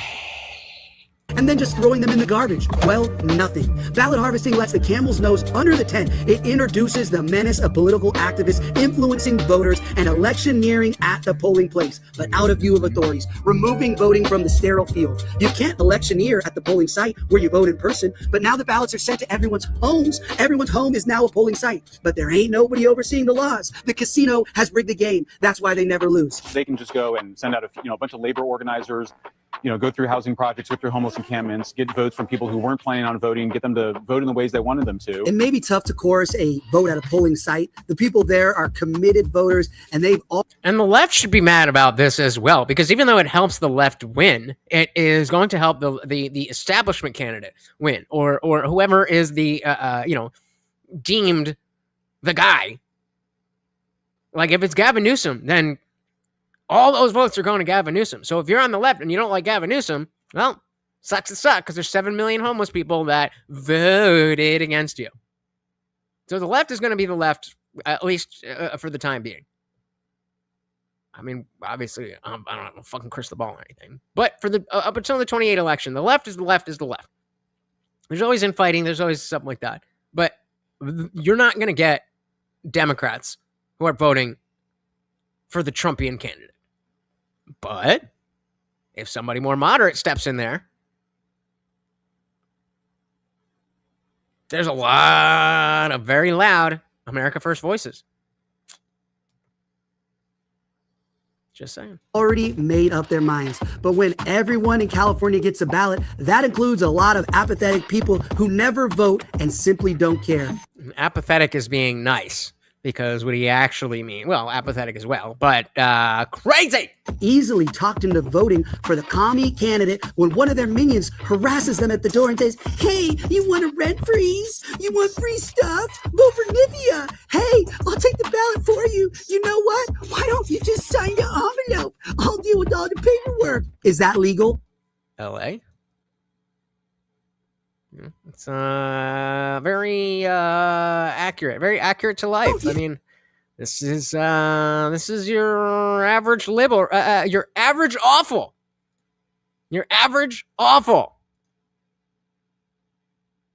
affluent white liberal urban women. Just sign the envelope. I'll deal with all the paperwork. Is that legal? Nope. But who's watching? You think the apathetic non-voter is going to call the authorities to report illegal electioneering? The game is rigged. You can play if you choose, but the House will never lose. The solution is so simple. Mail ballots need to be banned. They're too vulnerable. I would guess that from this cut that it's from within his RV. The solution is so I don't know what that is. I don't know what the fuck that is. You can play if you choose, but the House will never lose. The solution is so simple. Mail ballots need to be banned. They're too vulnerable to fraud. It's also... Well, I don't know that they need to be banned, but we need to go back to absentee ballots only. If you get a ballot outside of the polling place, it's because you have applied with your name, your address, your specific numbers, and it's tied to you. So if it gets, I guess technically somebody could still throw it away and whatever, but you can check to see, whether or not they've counted your vote.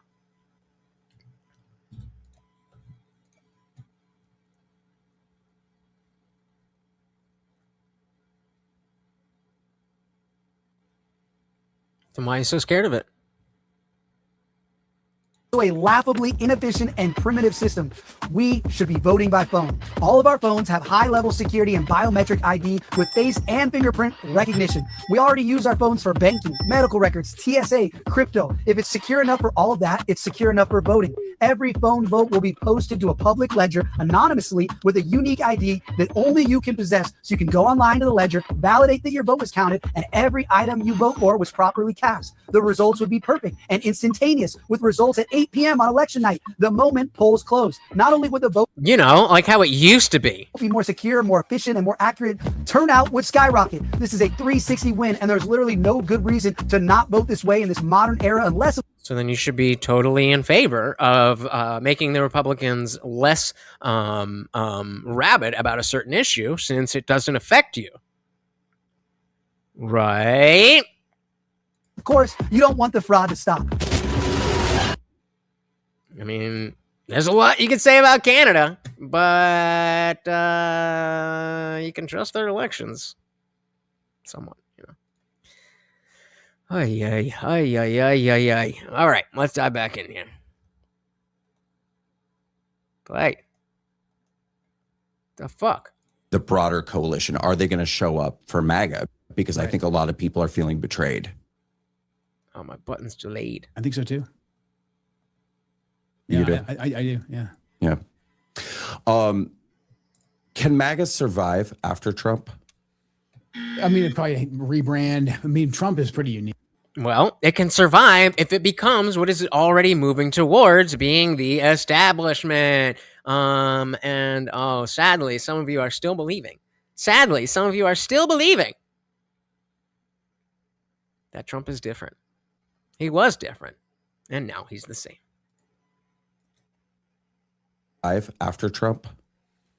It'd probably rebrand. Trump is pretty unique. I think a lot of his voters, and this is why you're seeing the people who are now supporting the war. I don't think it's necessarily they supported the war. You've got your hawks in there that have always supported the regime change, but most of them hated Trump anyways. And they're now, when the MOU came up, they all went back to hating Trump for, 10, 15 minutes until he did some strikes again. But the majority of people who I think are like air quotes supporting the war, they love Donald Trump for all the obvious reasons, because he's a once in a generation, political leader. So I think MAGA would kind of fracture. There we go. Shout out to Box again with the big $10. Thank you so very, very much. Out sponsoring himself. What are you doing? Here, eat it. Why are you being so lazy? Thank you. Box said, I have never shown an ID to vote. We did this for 250 years without it. How did we manage? Because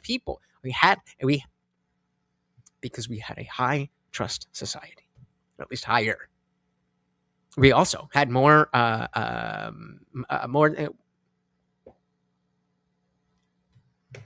do you mean 250 years? When did the U.S. start requiring ID to vote. Let's just start there. Thank you for the big 10, of course. Out sponsoring his goddamn self. Very much appreciated, sir. It's 2 out of 15, 15 out of 75, and Box out sponsoring himself. Thank you so very, very much.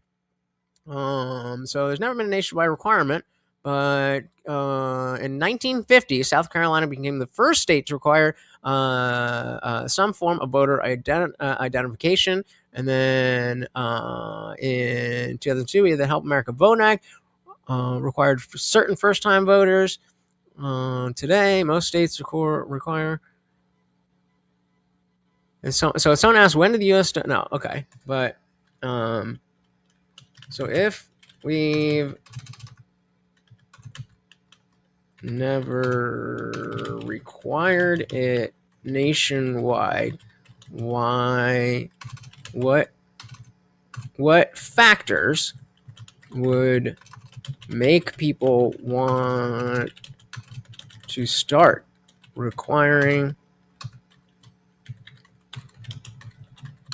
ID? Let's see. Why would anybody care? Because when there was 7,000 people in the colonies, they didn't need ID. Election integrity. Support has argued that requiring ID helps prevent in-person voter impersonation, increases confidence that each ballot is cast by the correct person. Even though the documented cases of in-person impersonation are rare, many people view ID as a common-sense security measure. Public confidence. And let's not forget that we're on ChatGPT, not Grok. Polls have consistently found that many Americans across party lines support voter ID requirements. For some, the goal is less about preventing proven fraud and about increasing trust in election results. So even if we want to go right there, do you think that it is better for more people to be engaged in the voting process, Box? Availability of IDs. There you go. So government-issued ID became more common for everyday activities: driving, banking, air travel, purchasing age-restricted items, and entering some government buildings. Some people came to see voting as another activity where ID should be expected. I mean, it goes on and on and on and on. But very obviously, we also didn't have two-factor authentication 250 years ago. So how did we manage? Well, we didn't have the internet. The fact that something is different doesn't mean that it's not a thing. I don't know, man. This is a bad way of thinking, man. You're gonna get yourself very down the wrong rabbit hole. There we go. I trust. And then, yeah, the aspect of people being confident in the vote. A lot of people don't vote because they don't think that voting matters. Maybe it doesn't, but a lot more people would believe that it was if there was a ID. Hey, yo, with the big $20. Thank you so very, very much. Let's pull this down and give our boy a streak. More. Yeah, you got another one. Thank you so very, very much for the big 20. Box says you check ID against the voter registry. The registry is where you give proof of citizenship. The most important part of voting, it's how you can't vote twice. Your number can't be used twice. Right. So if somebody uses my number, then what?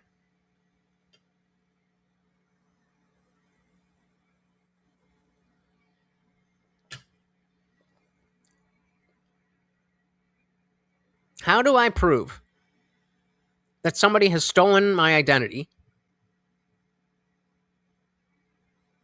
and stolen my vote?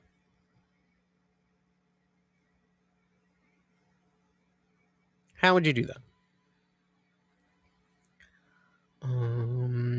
So Dave said, Pratt is wrong. Going all digital vote is ripe for fraud as well. I said better than paper. Much more work to hack than to toss a piece of paper. David said, nope, paper in person, same day with poll watchers. That's the safest way to do elections. You had to vote in person at local election places. You couldn't vote any other way before. And so, yeah, I mean, I was talking in the context of people not having to not having to do that. I personally think that the best case is in person, same day voting. If you have an absentee ballot, then that's not the worst thing ever. But it should be in person, same day. But I don't think we're going back to that anytime soon, right? We still do paper ballot voting. Yeah, we register to vote through our income tax eligibility is based on our social insurance number.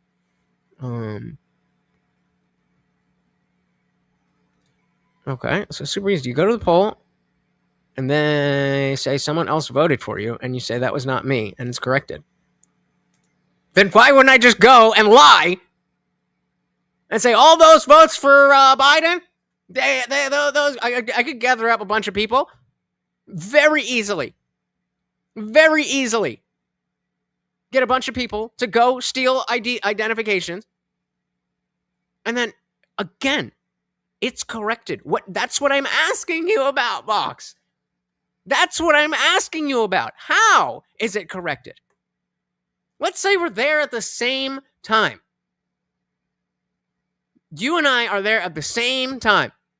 And I've gotten all your information, and I don't want you voting against me. And so I'm stealing your information so that I get to vote, and it happens before you're there. And then you show up. You go to the poll, you try to vote, and they say someone else voted for you, and you say that wasn't me. And then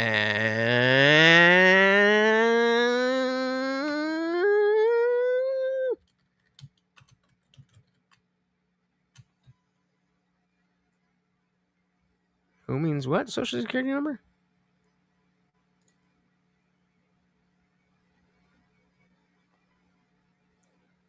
If you're talking about that, Nikki is Canadian, so social insurance is, I guess, their version of that.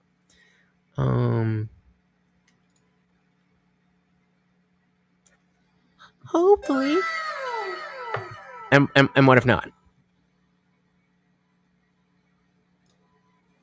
You see what I mean? Like, I don't disagree with the things that you want in a lot of places, Box.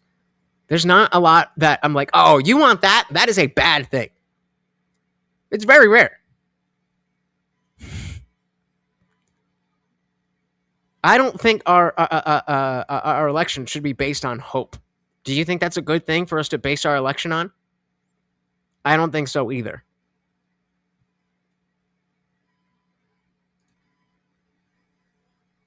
And again, what's so wrong?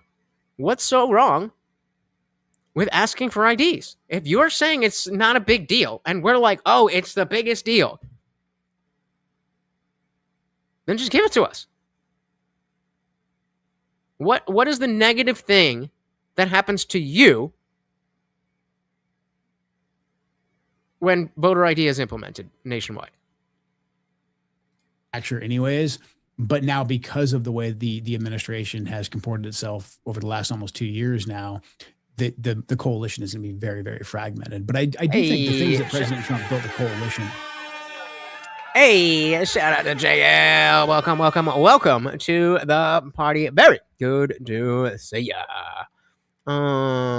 Nikki said the government sends us a voter registry card to tell us where a voting location is. We can only vote at that location where they have our name and signature to compare to our ID. How is Canada doing better than us in anything? But that's the way it's supposed to be. That's the way it's supposed to be. And anyone who thinks that the changes to that are for any other reason than cheating, or to use the Knight's word, naive. There's absolutely no reason to divert from that unless you want to tip the scales. The coalition is going to be very, very fragmented. But I didn't even touch anything. I do think the things that President Trump built the coalition on, they're pretty common sense and they do resonate with most people. So if we can get a leader that can have the credibility to run on those issues in 2028, I do think we can salvage a good. So remember, Box, the question is, what is hurting you by implementing voter ID? What is hurting you by implementing voter ID? Deal of the coalition. Do you think after we get through the midterms and looking to 2028, there's going to be an internal battle within the movement, MAGA versus America First? And do you see that happening along generational lines? Yeah, I do. Yeah. And I definitely think it's going to be a generational thing. The boomers are going to be with the establishment, aka MAGA, in 2 years. And the young and cool folks are going to know what's good. But oh my goodness. Oh. Doing more work than that word, hopefully. Yeah, damn. Thank you, thank you, thank you so very, very much. Another $5. And of course, a treat for the Overlord. Box says voting is a balance between privacy and security. You can't have 100% of each. Pick your poison. Fair enough. So the question was, what is harming you by enabling voter ID? Because you're not blasting your information anywhere. As you're saying, the information is already there. It's just a matter of verifying that information that they already have. I'm going to hold you to an answer. What harms you? How? Explain how ID equals less privacy.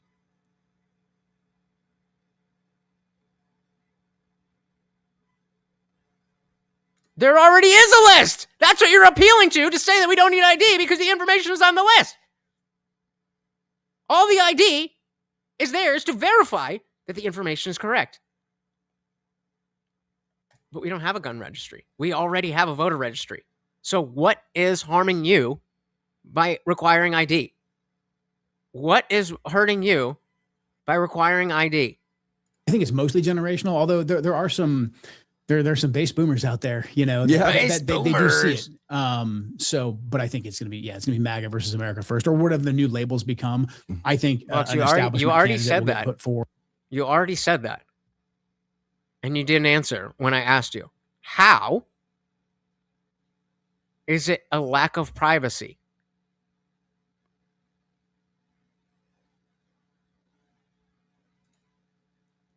You don't have anonymity. You have anonymity from other people, which would not change by you showing an ID.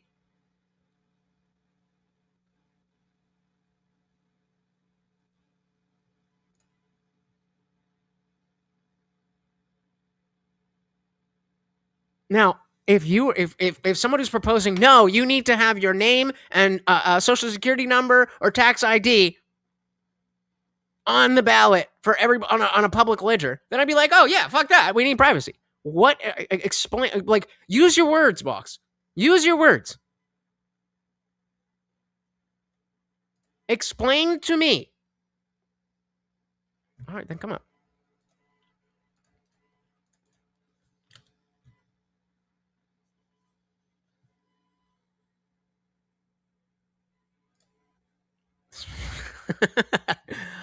I'm good. So, Box, come on up. And I mean, maybe I just don't get it. But you're appealing to a voter registry and saying we don't want a voter registry.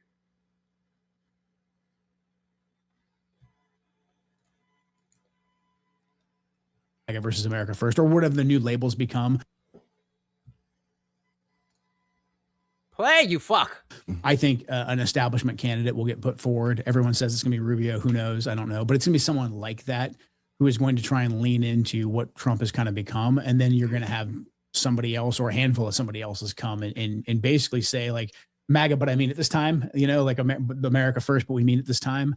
The credibility issue is going to be hard because one of my big concerns is that we had so many, you know, low propensity voters, people who never voted before, younger people who came out and voted for President Trump, and then they feel like they've been betrayed and they have good reason to feel that way.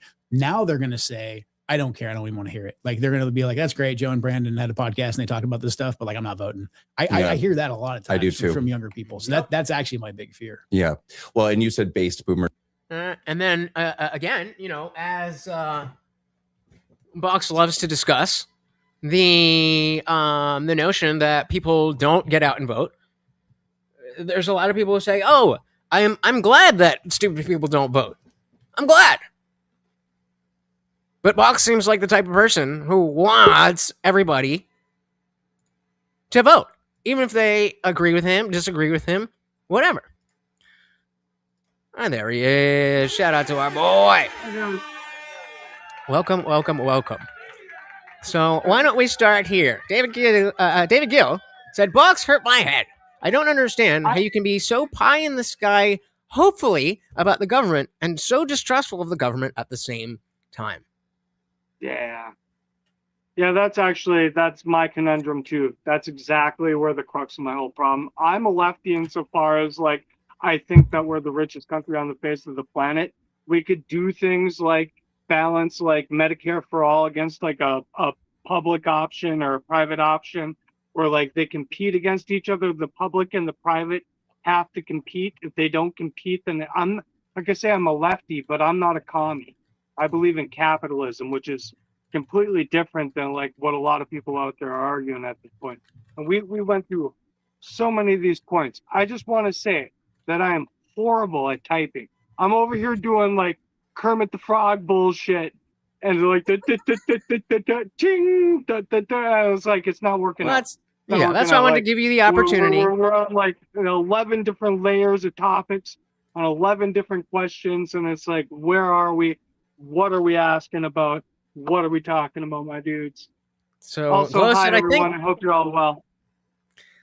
Glow said, I think some people call that a market socialist. Are you a market socialist? No, I'm a capitalist. Okay, so I'm a socialist insofar as I think that you should have a fire department. Ambulances should probably be cheaper. When you call the police, they should show up in a timely manner. These are all things, like roads that aren't toll roads and shit like that, where we have like interstate highways that connect the whole country together and shit, and we pay for the shit communally. Like, that's the kind of socialism I'm into. I'm like, you get to own the means of production. That's a complete, like, if the Democrats want to go for socialists of America or whatever that bullshit is, they're going to lose everyone real fucking quick, dude. Real quick. I don't know. We'll see about that. Really quick, guys. About 30 seconds before the chat goes to members only. Make sure you are signed up. It is just $2.99 a month, and we have that members only after party every single Monday, Wednesday, Friday stream. Thank you. Remember, if you're not a member, the stream is still going to be going. You just won't be able to chat, so you can head on over to the Rumble stream if you'd like to do that. We are going to kill the Twitch stream as well. I don't think there's anybody over there, but link is in the chat if you like. Let's just do it. 3, 2, 1, and boom! We are now in the members only after party. So, for my boxy This boy, is where we talk about all the horrible things. So yeah, right. Your ideas. Oh, got him. That's a dilly to me. I was trying to scroll through the chat there and find out like what we were arguing about, but it gets screwed out so fast. So my question to you is, what harm is done by enabling a privacy? You give up your privacy. So when you have an ID, right? When you have to show an ID or whatever that links you to you in some way, there's like two different things going on here. Right? First off, I could have a fake ID and I could give you a fake ID and then I could go vote in an election with a fake ID. But it won't match the registry. Hold on. I've known lots and lots and lots. Like most people in this whole thing, if you watch this in the future, if you're honest, you've seen somebody with a fake ID. We've all had fake IDs. We've known people with fake IDs. All it took was an ID to be secure. That would that would be great, but that's not what's going on. What you do is you take the ID and you look at the ID, and then you look at the person that gave you the ID, and then you check the ID against the voter registry. And the voter registry is where you go to the government and you say, I'm a citizen, I live here, this is my... So they already have that information. Tell them apart. You know, so you're not giving them that information with the ID, right? They're just checking when you hand over your ID, you're not giving anybody any new information. That's information they already have. Yeah, but in a world where okay, like so AI hold on. So if you're saying that, oh, with an ID, I could just use a fake ID, is that more or less difficult than not needing the ID in the first place? It's less difficult because it's less. Wait, I just want to make sure we're on the same page. You're saying it's less difficult to get a fake ID than it is to do all of the same things without having to get a fake ID. The only thing that matters is the registry you check the ID against. How do you know that ID is valid? If I show you an ID and it says McLovin on it, if I show you an ID and it says McLovin, how do you know that's a real ID? Will that match the registry? Will that match the registry? Will that match the registry? Box, will that match the registry? This is not security. This is not security. That's all I'm saying. Will that match? I'm using your example. You have the McLovin thing. Is that going to match the voter registry? What if it does? Okay. How do you weed that out? Certainly not by getting rid of the ID check in the first place. Certainly not just with an ID alone either. Nobody is not security. This is not security. Oh my God. Everyone's like, oh man, like stop. Slow down. This is not the I want to go point by point. I want to make sure that because I worded it maybe a little bit in a confusing way. You're telling me the easier situation if you want to vote fraudulently is situation A, where you have to procure a fake ID, versus situation B, where you don't have to procure an ID. It's easier for you to get the fake ID. Yeah, okay, no, you're right. No, okay, great. So then that's irrelevant because we take that off the table. So if you add the ID, all that does is make that better. No, you're right. Check one. One extra step. We're on that page. Okay, yep. So far there, we are in agreement that having ID would be better for security. We're talking about privacy and security going bit by bit.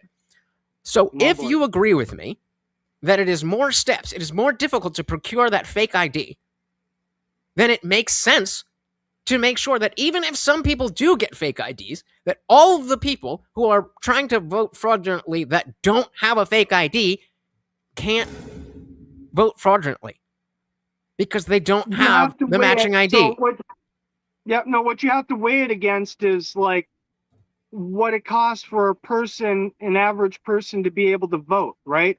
Like we don't want to make unnecessary hurdles for actual citizens to be able to vote, right? And so we're basically it's like a scale. It's like I don't necessarily agree with that. I don't necessarily agree with that. Or is it not? I don't agree with that. Like how are we going to execute it? There's a lot of questions going on. I don't agree with that point. I don't agree that we want to make it easier for everyone to vote.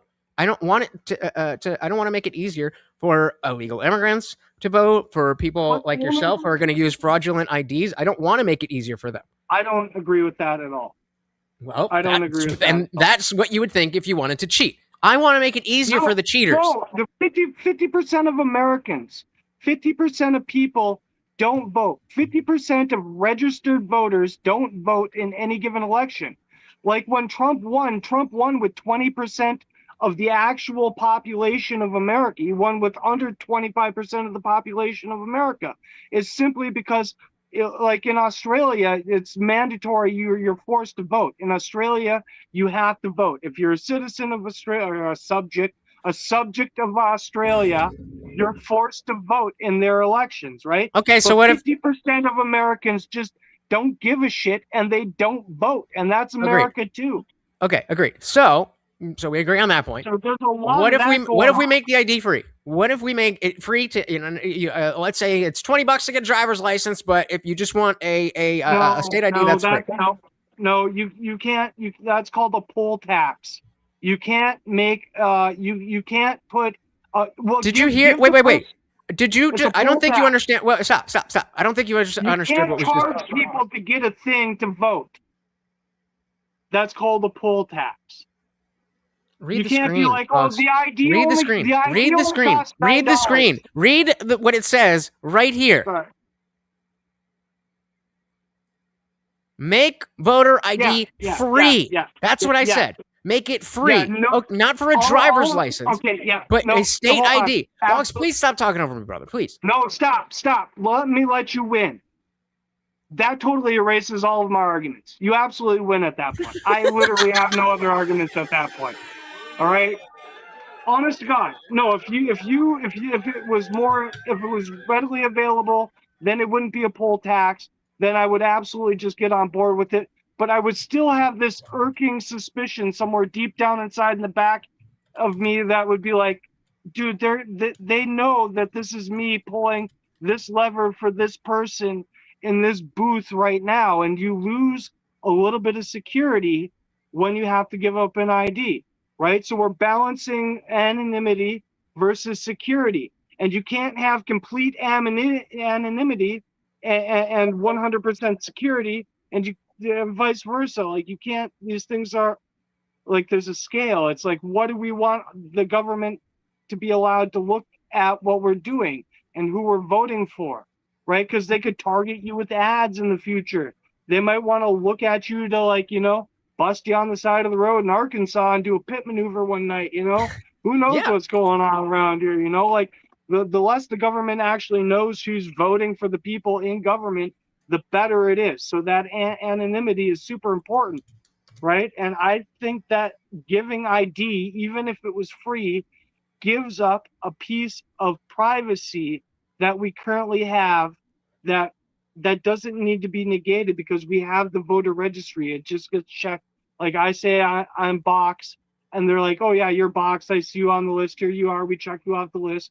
They give you the ballot. You put it in the stupid machine that's not technically hooked up to the internet. Could be hacked 1 million other ways, even if it's not hooked up to it. It's so bad. This whole thing is so bad. Is right? It's the idea that it looks bad is bad enough. I completely agree. I completely agree. So then that brings us down to the question. So if we made voter ID free, then you would be in favor of making it mandatory to have that ID in order to vote. Yeah, I would get behind that, and then I would rebel against it at some point too. That does not surprise me. Yeah, like, if we could vote that down, like I say, the money in politics thing was the other thing. Like, you were like, well, what do we need to do about money in politics? I was like, we need to make an amendment. You're like, make an amendment and what? I'm like, you got to overturn Citizens United. And you're like, yeah, then what? And I was like, yeah, then nothing. Then you overturn Citizens United and then tell me what happens afterwards, right? Well, right? You tell me. You tell me. Like, you were like, you wanted more, and there was no more. It was literally like, overturn this thing and watch what happens, right? Please. An amendment takes 3/5 of the states to ratify. Well, let's shout out Wicked Dream here. Said almost everyone has an ID or a driver's license that are able to vote. What's the problem with having to show that? We were just saying, Box says that it's an issue with privacy. But I don't think that holds water, because we already have the registry. Lone Dog said, wait, so do social security numbers impose on our privacy? And is it worth it? It absolutely does, Glow. You're absolutely right about that. It does. It's definitely not worth it, because we ain't getting any fucking money from it. We're just paying into it. I'm not gonna get Social Security. You think I'm gonna get Social Security? You're fucking funny, dude. Funny. The government fucks all this shit up. You expect me to get behind it. I just can't. I want them to do well. They're just not. And we can. We can. We're not. If you're with me that we want the voter ID to be, or rather, we want to have the secure elections. Let's start that. We want to have secure elections. If that's where we are starting, and what do you think that other people from the left, like, what do you? There's no chance that no one on the left has ever thought of free IDs. So is it just? They're in favor of that. That ruins a whole bunch of leftist arguments, to be fair, and that's a legitimate argument. Like if you can find a way to make people be able to find their birth certificate wherever it happens to be, right? Like sometimes they don't want it to be where it happens to be is the problem, right? You're talking to people, you're like, oh, where were you born? And they're like, I don't fucking know. I don't want to recognize my bastard of a father, right? And there's this whole family complex thing. And that's true of a lot of people that just don't want to be found and don't want to be identified. And that's their right to their own privacy. It's none of our fucking business. But how we have to square that circle is, like, it's not the ID that you show right before you write in who you vote for. It's about who you check that ID against, right?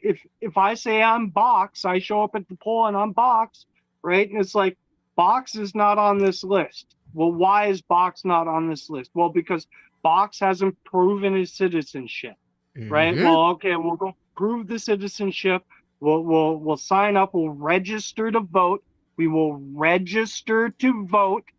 And the voter registry is the thing you check the ID against. Yes, and that is exactly what we're proposing. Look, when I go to the poll, it's always some like 80-year-old woman. It's always some blue-haired lady. She's old as shit. She's shaking and shit. She's on the verge of death, right? And if you expected her to look at every ID and match it up accurately with every person that walked past her, it would be ridiculous. She goes through the list. She says Box is on the list. I sign my name. But that's a completely different issue. That's an issue. That's an issue of people not engaging in their local political thing. Like I've never showed an ID to vote. I've never shown an ID and that's to a bad thing. And I want to come back to what Nikki's saying, because that's with the Citizens United thing that you're talking about. But what about the aspect of people having higher trust in the voting process? Is that something that's relevant to you? Do you care about that? Yeah. I have very little trust. And so I'm the resident lefty, but I'm technically an independent, and that's the reason why. Like I want the things, I know that they're possible to do, but I don't trust the government to do them, right? Where the right's like, no, let's not do that shit at all, right? Like fuck welfare, fuck EBT, fuck WIC, fuck all these programs like first time home buyer program, all these other things. You're just like, oh, fuck all that shit. I'm like, hey. Well, it's not fuck all of that shit. It's the fact that let me use that example. I'll come back to this, Nikki, but let me use that example because when you are talking about subsidies and welfare in general versus something like it's all bad. Well, but I mean, we can get on board with the general idea that the government giving out money for free is not a good thing as a rule of thumb. Fair, but there's not all subsidies are the same. There's a reason why certain businesses get subsidies. The notion of first-time home buyers getting subsidies, that is meant to stimulate the economy. It's not just to be nice. And so the level of actual welfare that we have. EBT and, right. Yeah. The level of actual welfare. So we have to judge them all individually and then try to figure out, like, is this manageable? Can we make this economically viable? If it's not economically viable, how do we scrap it? Right. But how did you just phrase it? You just phrased it as if you're on the right, then you don't want any money going anywhere to anyone. I'm sure there are people like that. I think that's a bit more libertarian than Republican or conservative. No, I'm thinking about it insofar as like the right is basically completely hands out of government, and then the left is completely they want to control your whole life through government, like the left-right spectrum kind of a situation there. So yeah, like they don't. Yeah, the idea that you ask the right to pay for social benefits that they know are not sustainable, it makes sense to me that they say fuck you. Yeah, right? that's And the fuck part. you is As the Nikki's right, saying, fuck I'm is very, the right I'm very answer. right I wing, say but fuck I you, believe but in social programs supported by a robust private sector, protected by strict immigration policies. Close. I'm right wing, but in favor of a moderately sized welfare. And so it's not about not wanting to help. It's not about being mean. It's not about any of those things. It's about what will this just do normal for the people country. shit. Totally just normal people shit. People just aren't having this conversation in earnest, I don't think, to a large degree. We're all avoiding. Well, oh yeah, I just want to make sure you're not up here playing the lefty, right? You're not. I feel like, you know. No. But Box, you're not up here playing the lefty, right? I'm talking to Box. No, I'm telling you my views right now. Okay, cool. Yep. And so There was like maybe we'll call 5% lies, and the 95% was good. Let's set up that honesty. I just saw a video on Interstellar. 70% truth. But Nikki is, if I'm understanding correctly, speaking to exactly the same thing that you were saying about Citizens United, saying they need to get rid of that corporations are people bullshit. Yeah. That's what you're talking about, right? And so corporations are people and money is speech. Corporations are people and money is speech. Okay, money so talk to me about speech. what would and happen. It's not speech in Congress. I refuse to accept Fair. that. So walk me through what you think would happen. Let's say we get the amendment, Citizens United is overturned, and then what happens? I don't know. That's a brave that we don't. I don't actually know. You claimed before that would fix everything. You're like, well, money in politics. Just get money out of politics. I understand it so well, and I understand it so deeply that even knowing that, it's like, what happened? What would happen if the sun disappeared right now? Right? What would happen if the sun disappeared right now? We'd all freeze to death. I feel like we'd all freeze to death. Everything. We'd all freeze to death. Just let go and disperse, and we would find out where we were in like a couple years from now. It's Box, I love you, brother. You are such a test of my patience. So I'm not asking you to look into a crystal ball and tell me what exactly will happen. What is your proposed idea? Why it is such that we should get rid of Citizens United? You want to get rid of that because it allows the formation of PACs. Okay. Super PACs and PACs, APACs, and other. And those are bad because walk me through. Like I'm 5 years old. Because money is not speech. Because like the idea is that we get to go lobby our congressmen. It's like, oh man, I want my hot dog cart to succeed, right? So I'm gonna go down to Capitol Hill and I'll go like, lobby for my hot dog cart, right? But if like my hot dog cart made fucking $30 billion a year and I could just dump $100 million on the candidate. Give your camera a little. Use your shirt and just. We're bought. There you go. Beautiful. It allows our politicians to be bought. There's anybody out there that understands what's going on here. Like, I don't understand the implications of what would happen if we actually passed an amendment to eradicate that. So that's your homework. Because if this is the bedrock of your political philosophy and you have no idea what would happen, then that's an issue. So let's bring in a Wicked Dream. Welcome. Do you think that anybody should vote? Like everybody should vote? Not everybody votes. Only 50% of voters. That wasn't the question. Do you think everybody should? 50% of registered voters actually vote. Okay. Try one more time. Good. Okay. I want you to listen to the words because words have meanings. Do you think everybody should vote? No. No. Okay. So who should vote? Citizens. That's already part of voting. So you asked all citizens. So all citizens. So citizens, all citizens. So do you think people on welfare should vote? Yeah. Yeah. So do you think? I understand that they do vote. Again, you have a problem with listening to words. You want to hear what you want to hear, but you're not listening to what I'm saying. So I really need you to focus for me, okay? Do you think that people on welfare, I understand that they do vote. So if somebody is extracting money from a system, should they be allowed to vote for extracting more money out of the system? Do you think that's a conflict of interest? They should be allowed to vote, but we should be brilliant enough to recognize the fact that they're robbing us and change the laws to stop that. Like, do you think people don't know that? No, you get to vote. Yeah, if you're a felon, you get to vote. Right? If you fucked up in your life, yeah, you get to vote. If you're not a landowner, you get to vote. If you're a woman, you get to vote. If you're, if you're a black woman, if you're a black man, you get to vote. We let all these people vote. We let everyone vote. That was a very nice tangent that you went on, but again, you're not listening to my question. Hold on. Boss.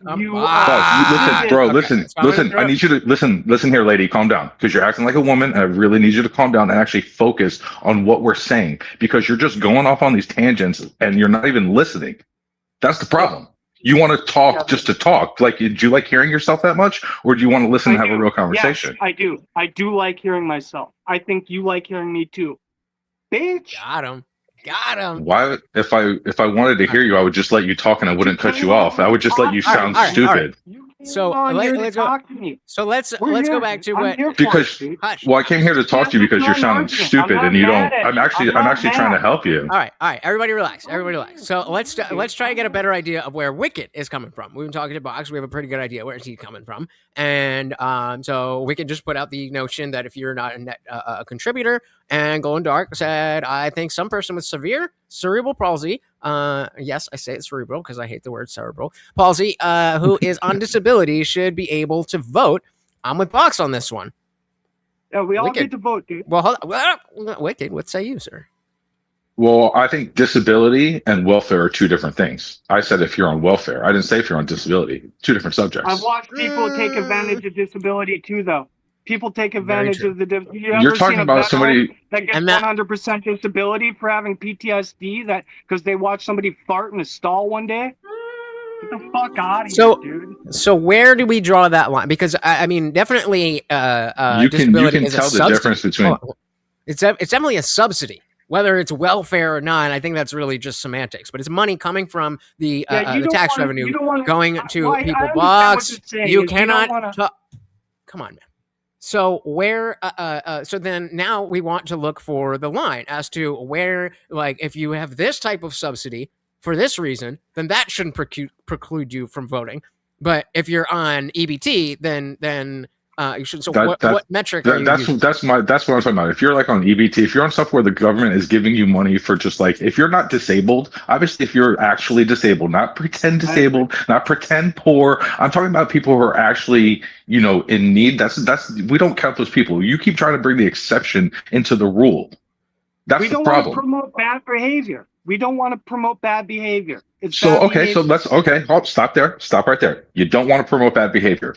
I am on welfare living off the government. I'm going to give you the option to take more money from me. Is that not promoting bad behavior? By giving them the option to take away from you. This is where we go back to high trust society. Like, watch what's hold on. Answer the question first. Can you answer my question? God, princess, calm down. No, it's a bad idea. It's a horribly bad idea. It's suicidal empathy. Okay. So you're talking out of two sides of your mouth. Well, hold on. But so, Box, you're saying it's a bad thing, but we should hold on.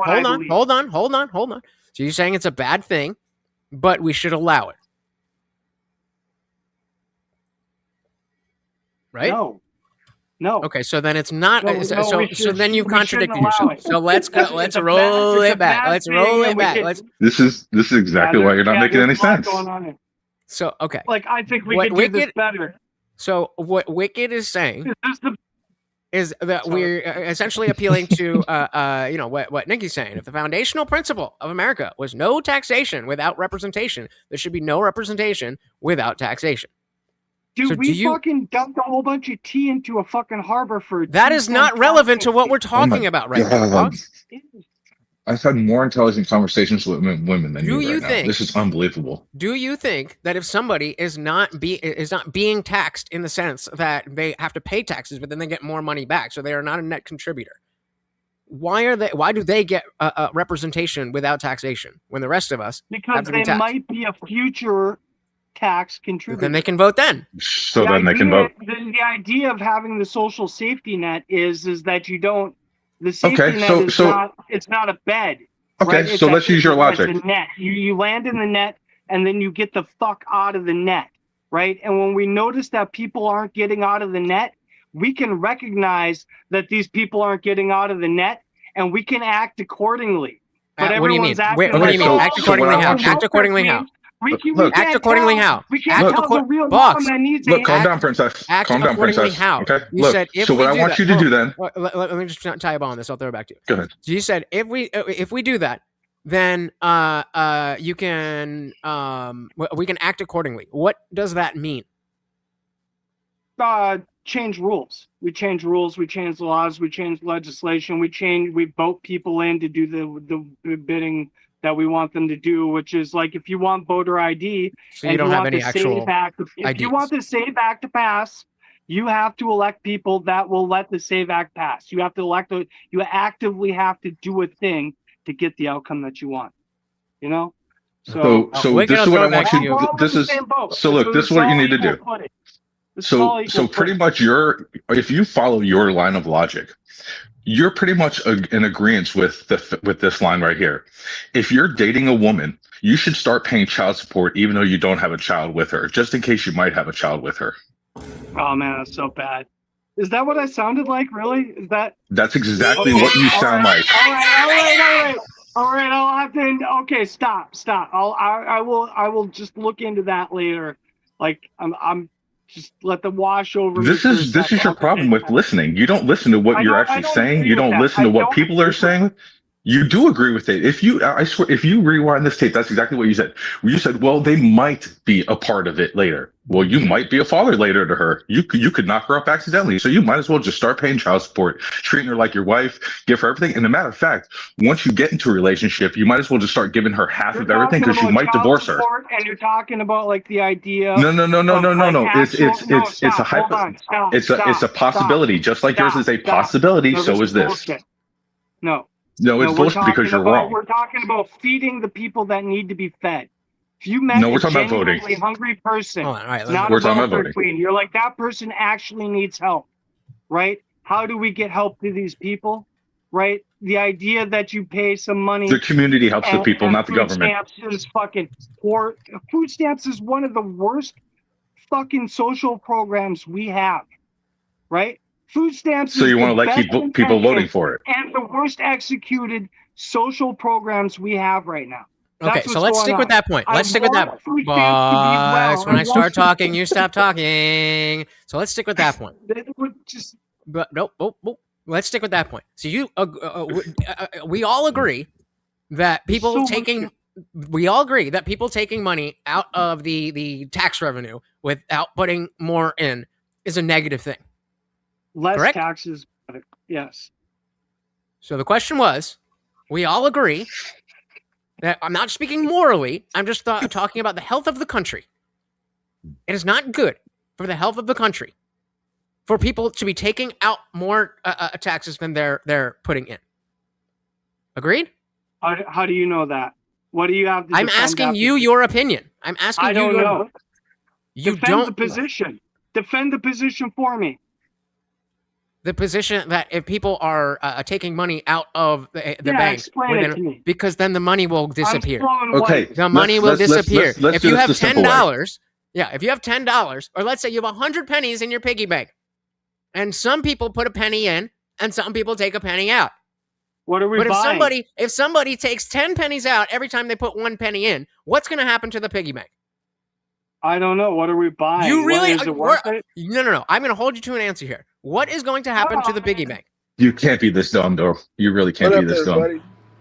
No, I'm having a good time. To be fair. What would happen to the piggy bank? It would run dry. Communism always relies on the fact that you always so run if we out were of to other do that people's with money. the American You tax always run money, out of other if we were people's to money. do that with the American tax revenue, that would be a negative thing for the health of the country. In the same way, the example I gave would be a negative thing for the piggy bank. Correct? Yeah, it would be bad. The piggy bank's a fucking okay, credit card. hold on. Okay, so then we're saying that you think that's not in the health of the country, but you want people to be able to vote for. You want people to be able to vote for that. Are you telling me we can't? Box. You're saying it's a bad thing for the health of the country, but also you're saying you want people to be able to vote for that which is not good for the country. Yeah, sometimes you vote and it's not good for the country. That happens a lot of the time. Sometimes you vote and it's not good should for the should we encourage that or no? It's relative. It's super relative. It's super relative. All right, let's bring CT. A lot of people vote for things that aren't. They're not rational at all. It's fine. We're a society on individualism. Box. All right, we heard you. I had said something in chat box where I didn't want to come up until I knew what the context was and what we were talking about. And then Lutch said he had even lost track. So I want you to clearly explain right now, what are you talking about?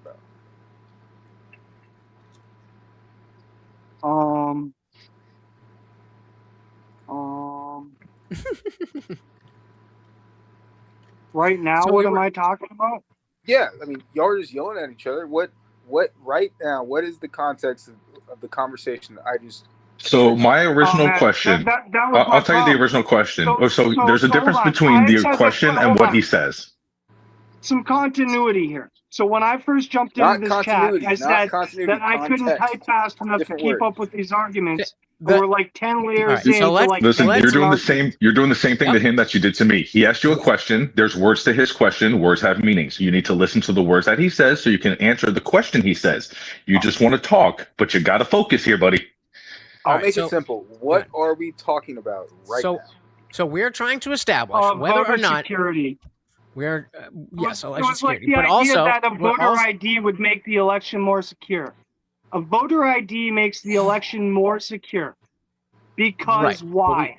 Because we agreed on that point. We've moved on. With that point, or you disagree with that point? Yes, he agreed with me. He originally was saying that you should. We agree that you should be able to show your ID to vote. That's a crazy concept, right? It was until I explained it to him, and he's like, "Oh, actually, no, you're right." So then we moved on. So then we moved on, and Wicked asked whether or not who does Box think should be voting? Should it be every citizen? Should it be not every? Like what should it be? And he said every citizen. Male. I don't and then Wicked, and then And then Wicked brought up the idea of or I don't know if it was Wicked saying it specifically or if Nikki said it in the chat, but then we're talking about the net negative tax contributors. And so we're trying to establish if Box thinks it's a bad thing, not immoral, but bad for the health of the country, it's a bad thing to be taking more money out than to be putting in, then why should those people be allowed to vote to continue taking out more than they are putting in? Can I ask, because I know exactly what statistic you're talking about. What is the level? Because I know there's a certain level to where if you don't make X amount or pay this amount in taxes, you are actually net negative on the taxes you pay. Do you know that threshold? No, I don't know. It's usually when you start having kids and you get that credit. No, the kids have nothing to do with it. It's a mathematical equation of, are you drawing more from the system? 14,000 or something like that, I think. No, it's way higher. It's like 60,000, I think. Like, really? What is the? I mean, there's a lot of variables that can continue that, because it's like you could make a lot of money, but you could be like taking a lot of money from like medical bills, going to taking like food stamps, stuff like that. There's like stuff like that. Like, I mean, there's a lot of different. How much you draw off the system, but but I think you can only make a certain amount of money in order to draw off the system, anyways. I think if you make like under like 20,000 or 30,000, something like that, you can't draw off the system. What does ChatGPT say, Reg? What does it say? Basically, exactly that. Like it's based on, just putting in more, or rather, putting in less than you're taking out. And so, because of the fact that, like Wicked is saying, you could be a millionaire and you're making mad money, but you got all these whatever. And I'm not theoretically. It's not about how much money do you have. It's not about how much money you put in, and it's not about how much money you take out. It's all relative to each other. Yeah, it's a very complex equation, and it comes down to, like, so for instance, if you look at like a famous basketball player like LeBron James, yes, he might make $30 million a year, probably more at this point, but he is being written a paycheck. He does not own his own business as LeBron James, so he doesn't have the same tax write-offs that a business owner would have, because it's just a paycheck. His checks are signed by some billionaire that sends him money straight to his account, but he still nets probably 30 to 60 million on any given year. Versus someone that owns their own business, their business might be worth 100 million, and they're able to then write off all of their debts and all. It's as how long the tax as you structure invest works. it back into the business and that you don't actually cash your money out, it goes untaxed. If you don't cash your money out of your business, basically. So Box, do you think that's wrong, or do you think that's part of how the system works? I think there should be a minimal tax there. I think the left of me says like what do you like tax 1%, What do you- 2%, because there's some companies some minuscule amount that just helps everything else. I But don't there's trust the some- government to spend the money. That's fair. That's my biggest problem. I would agree with that. I personally think that That's a my lot biggest problem. of privatized systems could work. Do you know what those privatized systems are built on? Churches and communities and donation centers. High trust societies. So like, seems like that's coming back over Yeah, it's coming and back over again. and It's coming over back again. I totally agree with that whole sentiment, to be fair. yeah, You and know, I mean, I think a there's lot of people. arguments here. It's very easy to lump in like people that don't pay their taxes, but realistically, the 1% of people pay most of this government's tax. Like the person making where do you think your taxes $28,000 go? working at Walmart is not making a dent. It's a in state our by state national basis. debt. Wait, hold on. Wait, Wicked, what'd you say? Where do you think your taxes go? Like, what do you think your purpose of your taxes is? Do you think they go to help you or do anything? I think fund the government. I think Israel is buying. State and local are very important. The federal tax is gobbled up by interest rates and military funding.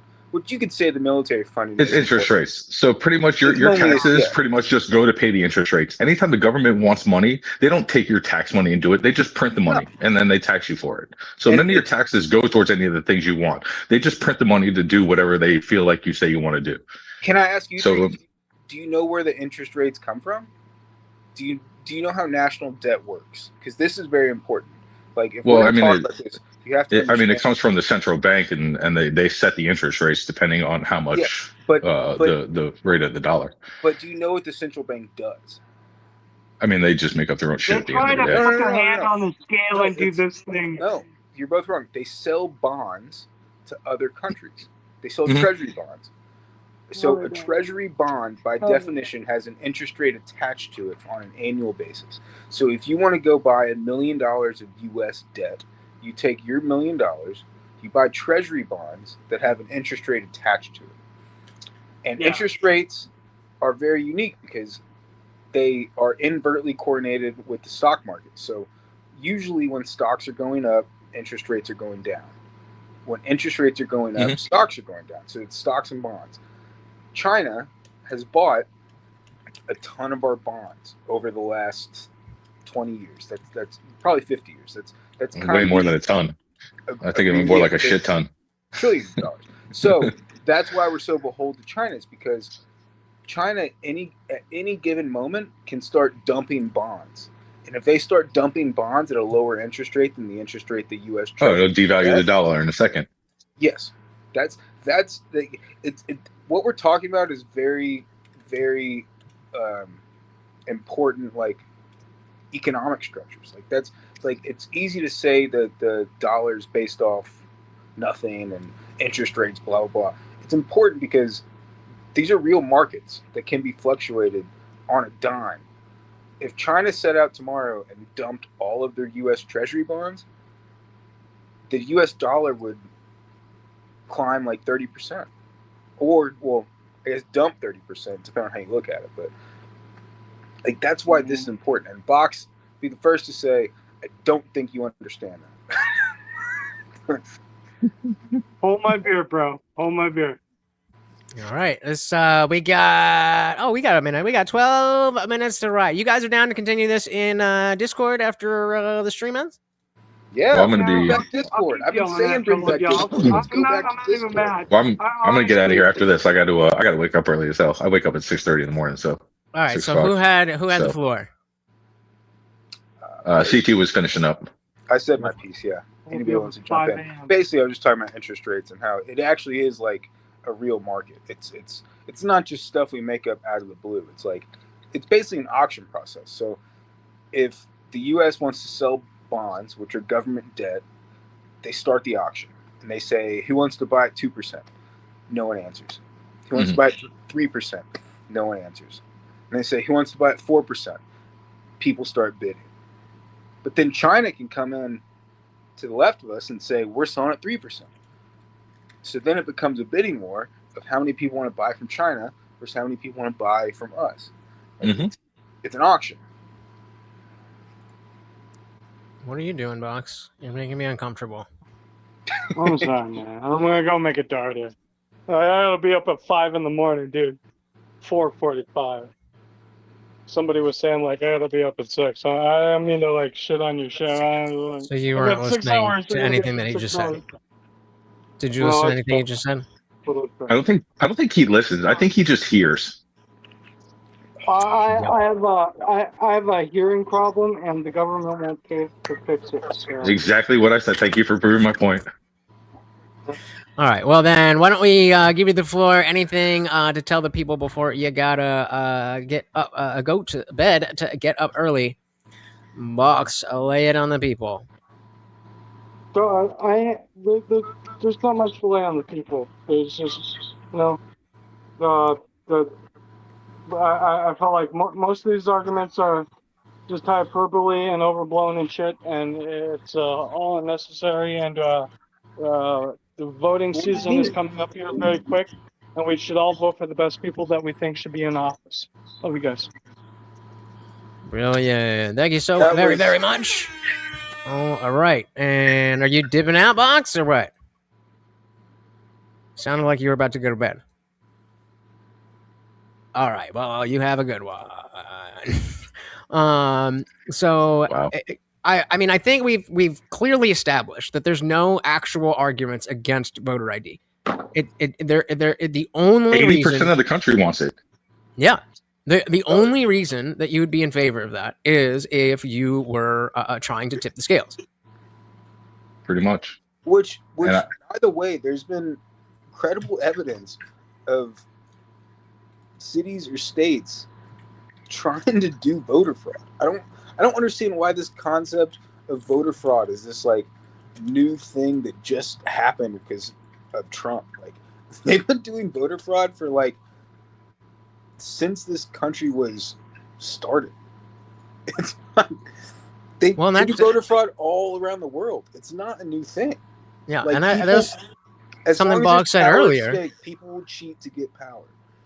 We're doing it with the Big Ten. Box said, I've never shown ID to vote. We did this for 250 years. Without it, how did we manage? And that just seems like such a simplistic way to look at it.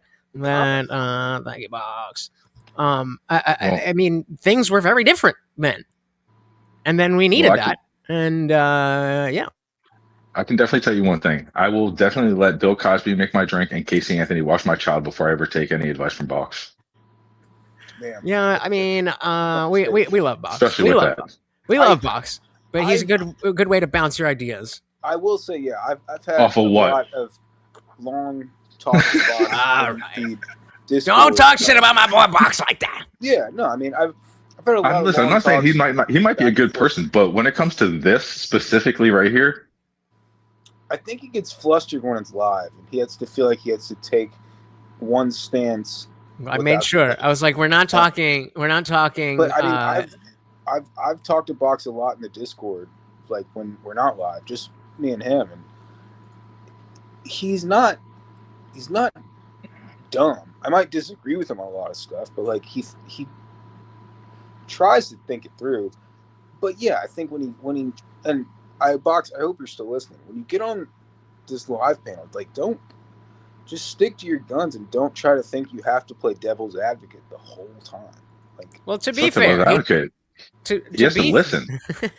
To be fair, tonight he came up with the notion that voter ID is bad because it takes away either security or rather it takes away privacy, and we walked through that, and that's part of the whole zeitgeist of this channel is that as you guys said, Box is not a dumb person. It's just that these ideas and these values conflict with the reality of what you want and what actually happens, and you think this is going to work and then it doesn't. And so the whole game here is to take the time to understand where that person is coming from and walk them through either why you're wrong, why they're wrong, or why this is this is just something we agree to disagree. I mean, I will say, even to push back on that theory of that it takes away your privacy. We've signed away our privacy 20 years ago when we all did the terms and conditions apply, check yes, and now we all have a smart CIA tracking device. How does it take away privacy though? How does it take away privacy? Think about this. No, you have to register to vote. When you register to vote, you're giving them your name, your address, your telephone number. You're giving them information to register to vote. So if you have to register to vote, why would you not have to show ID to prove it's you who registered? No. I'm on your side. I think we should. I know, but I'm just saying, like, that's the process that I don't understand of why do you say why he says it takes away privacy? You have to give information in order to register. The answer is feelings. I'm saying that sounds like a cop-out answer to begin with, and my point is that we've already given away our privacy. If you think you're a private individual in 2026, you are wrong. Oh no! If you have a phone in your pocket, your privacy is gone. They're tracking everything we say. There's some NSA agent right now that's part of the StreamYards team that's tracking this whole fucking dialogue. That's why it's what are you silly talking to me about? that They're not tracking the stream, and they're wonderful people. Yeah, no, thank you, my NSA agents. That's why I was like, when everybody's like, "Oh, I'm not downloading TikTok. They're gonna have all my info." I'm like, "Oh, no, they're already tracking sweetie." Yeah, we're all. No, I just don't want China having my info. More of my info, should I say? Now they're not Chinese owned, so get on TikTok, the best social media app there is. They sell. We're gonna Faraday bags that you can buy to put your phone in to block out. Yeah, they're called Faraday bags. Yeah. Faraday bags, yeah. All right, so here's what we're gonna do. We are going to slide this conversation over to the Discord, guys. It is absolutely free to join the Discord. Head on over there. The link should be in the chat. Thank you, Box, for dropping that. We're gonna give Wicked the floor first, since he's gotta go, and we'll finish up, and then we'll head on over. Wicked, sir, the floor is yours. Yeah, I'll just say have a good night. I just popped on, late night. I just saw that you guys talking about the voter ID part, and like I said, it just doesn't make sense on how it takes away your privacy when you have to register to vote, which you're giving up your information just to even have the ability to do it. So if you have to register to do something, why would you not have to show it's you who is the one who registered? If you don't have to, then there's no point of registering. Makes sense to me. So I know you got to go tonight, but make sure you join the Discord so that when other people start fucking popping up with the voice channel, you can be part of the party. No, I'm already in the Discord. There you go. The party never ends. Thank you so very, very much for hanging out, brother. And you appreciate it, guys. A good one. So before I know we're going to continue talking, but just for the stream, if there was anything that you want to reiterate or go over or whatever, let us know. Yeah, I mean, I don't really have. I hopped on late. I saw y'all were having your members only live chats where you were letting people up on StreamYard, so I figured I'd jump up. And again, Box is playing the contrarian. I know me and Box don't disagree on everything, because we've had chats where we don't. We agree on stuff. But I hope he's still watching, because when he gets in these public like YouTube, StreamYard debates. He just has to play the contrarian. And if your only mission on social media is to be the contrarian, you're gonna make it difficult for yourself. It's not. Fair enough. Like, we have to find common ground. Do I think we need voter ID? Absolutely. Do I think voter fraud is this new concept that was invented by Donald Trump? No, I don't. I think there's been voter fraud for the last 200 years. People have been trying to cheat elections because anywhere they get power, they will cheat. That's all. Have a good night. Enough. All right, so I'll see you over there. Thank you for hanging out, brother. And we did it. Another one. Thank you, guys, so very, very much for hanging out. Let's see, last minute if I caught anything. Yeah, I got a JC Duggar. I took a screenshot, so now I remember the name. Well,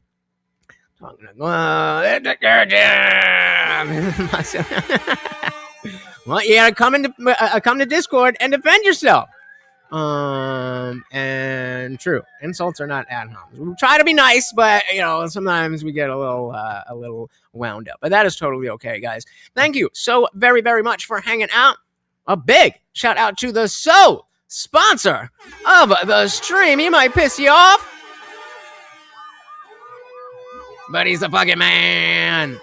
Thank you, thank you, thank you so very, very much. Everybody put box in the chat. Sponsoring the whole goddamn thing. And I definitely didn't get all the numbers, so let's make sure we got that right. We had 20, 40 points. Boom, boom, boom, boom, boom, boom. I'll put it back here. 40 points. Boom. Thank you so very, very much, guys. Please do come and hang out.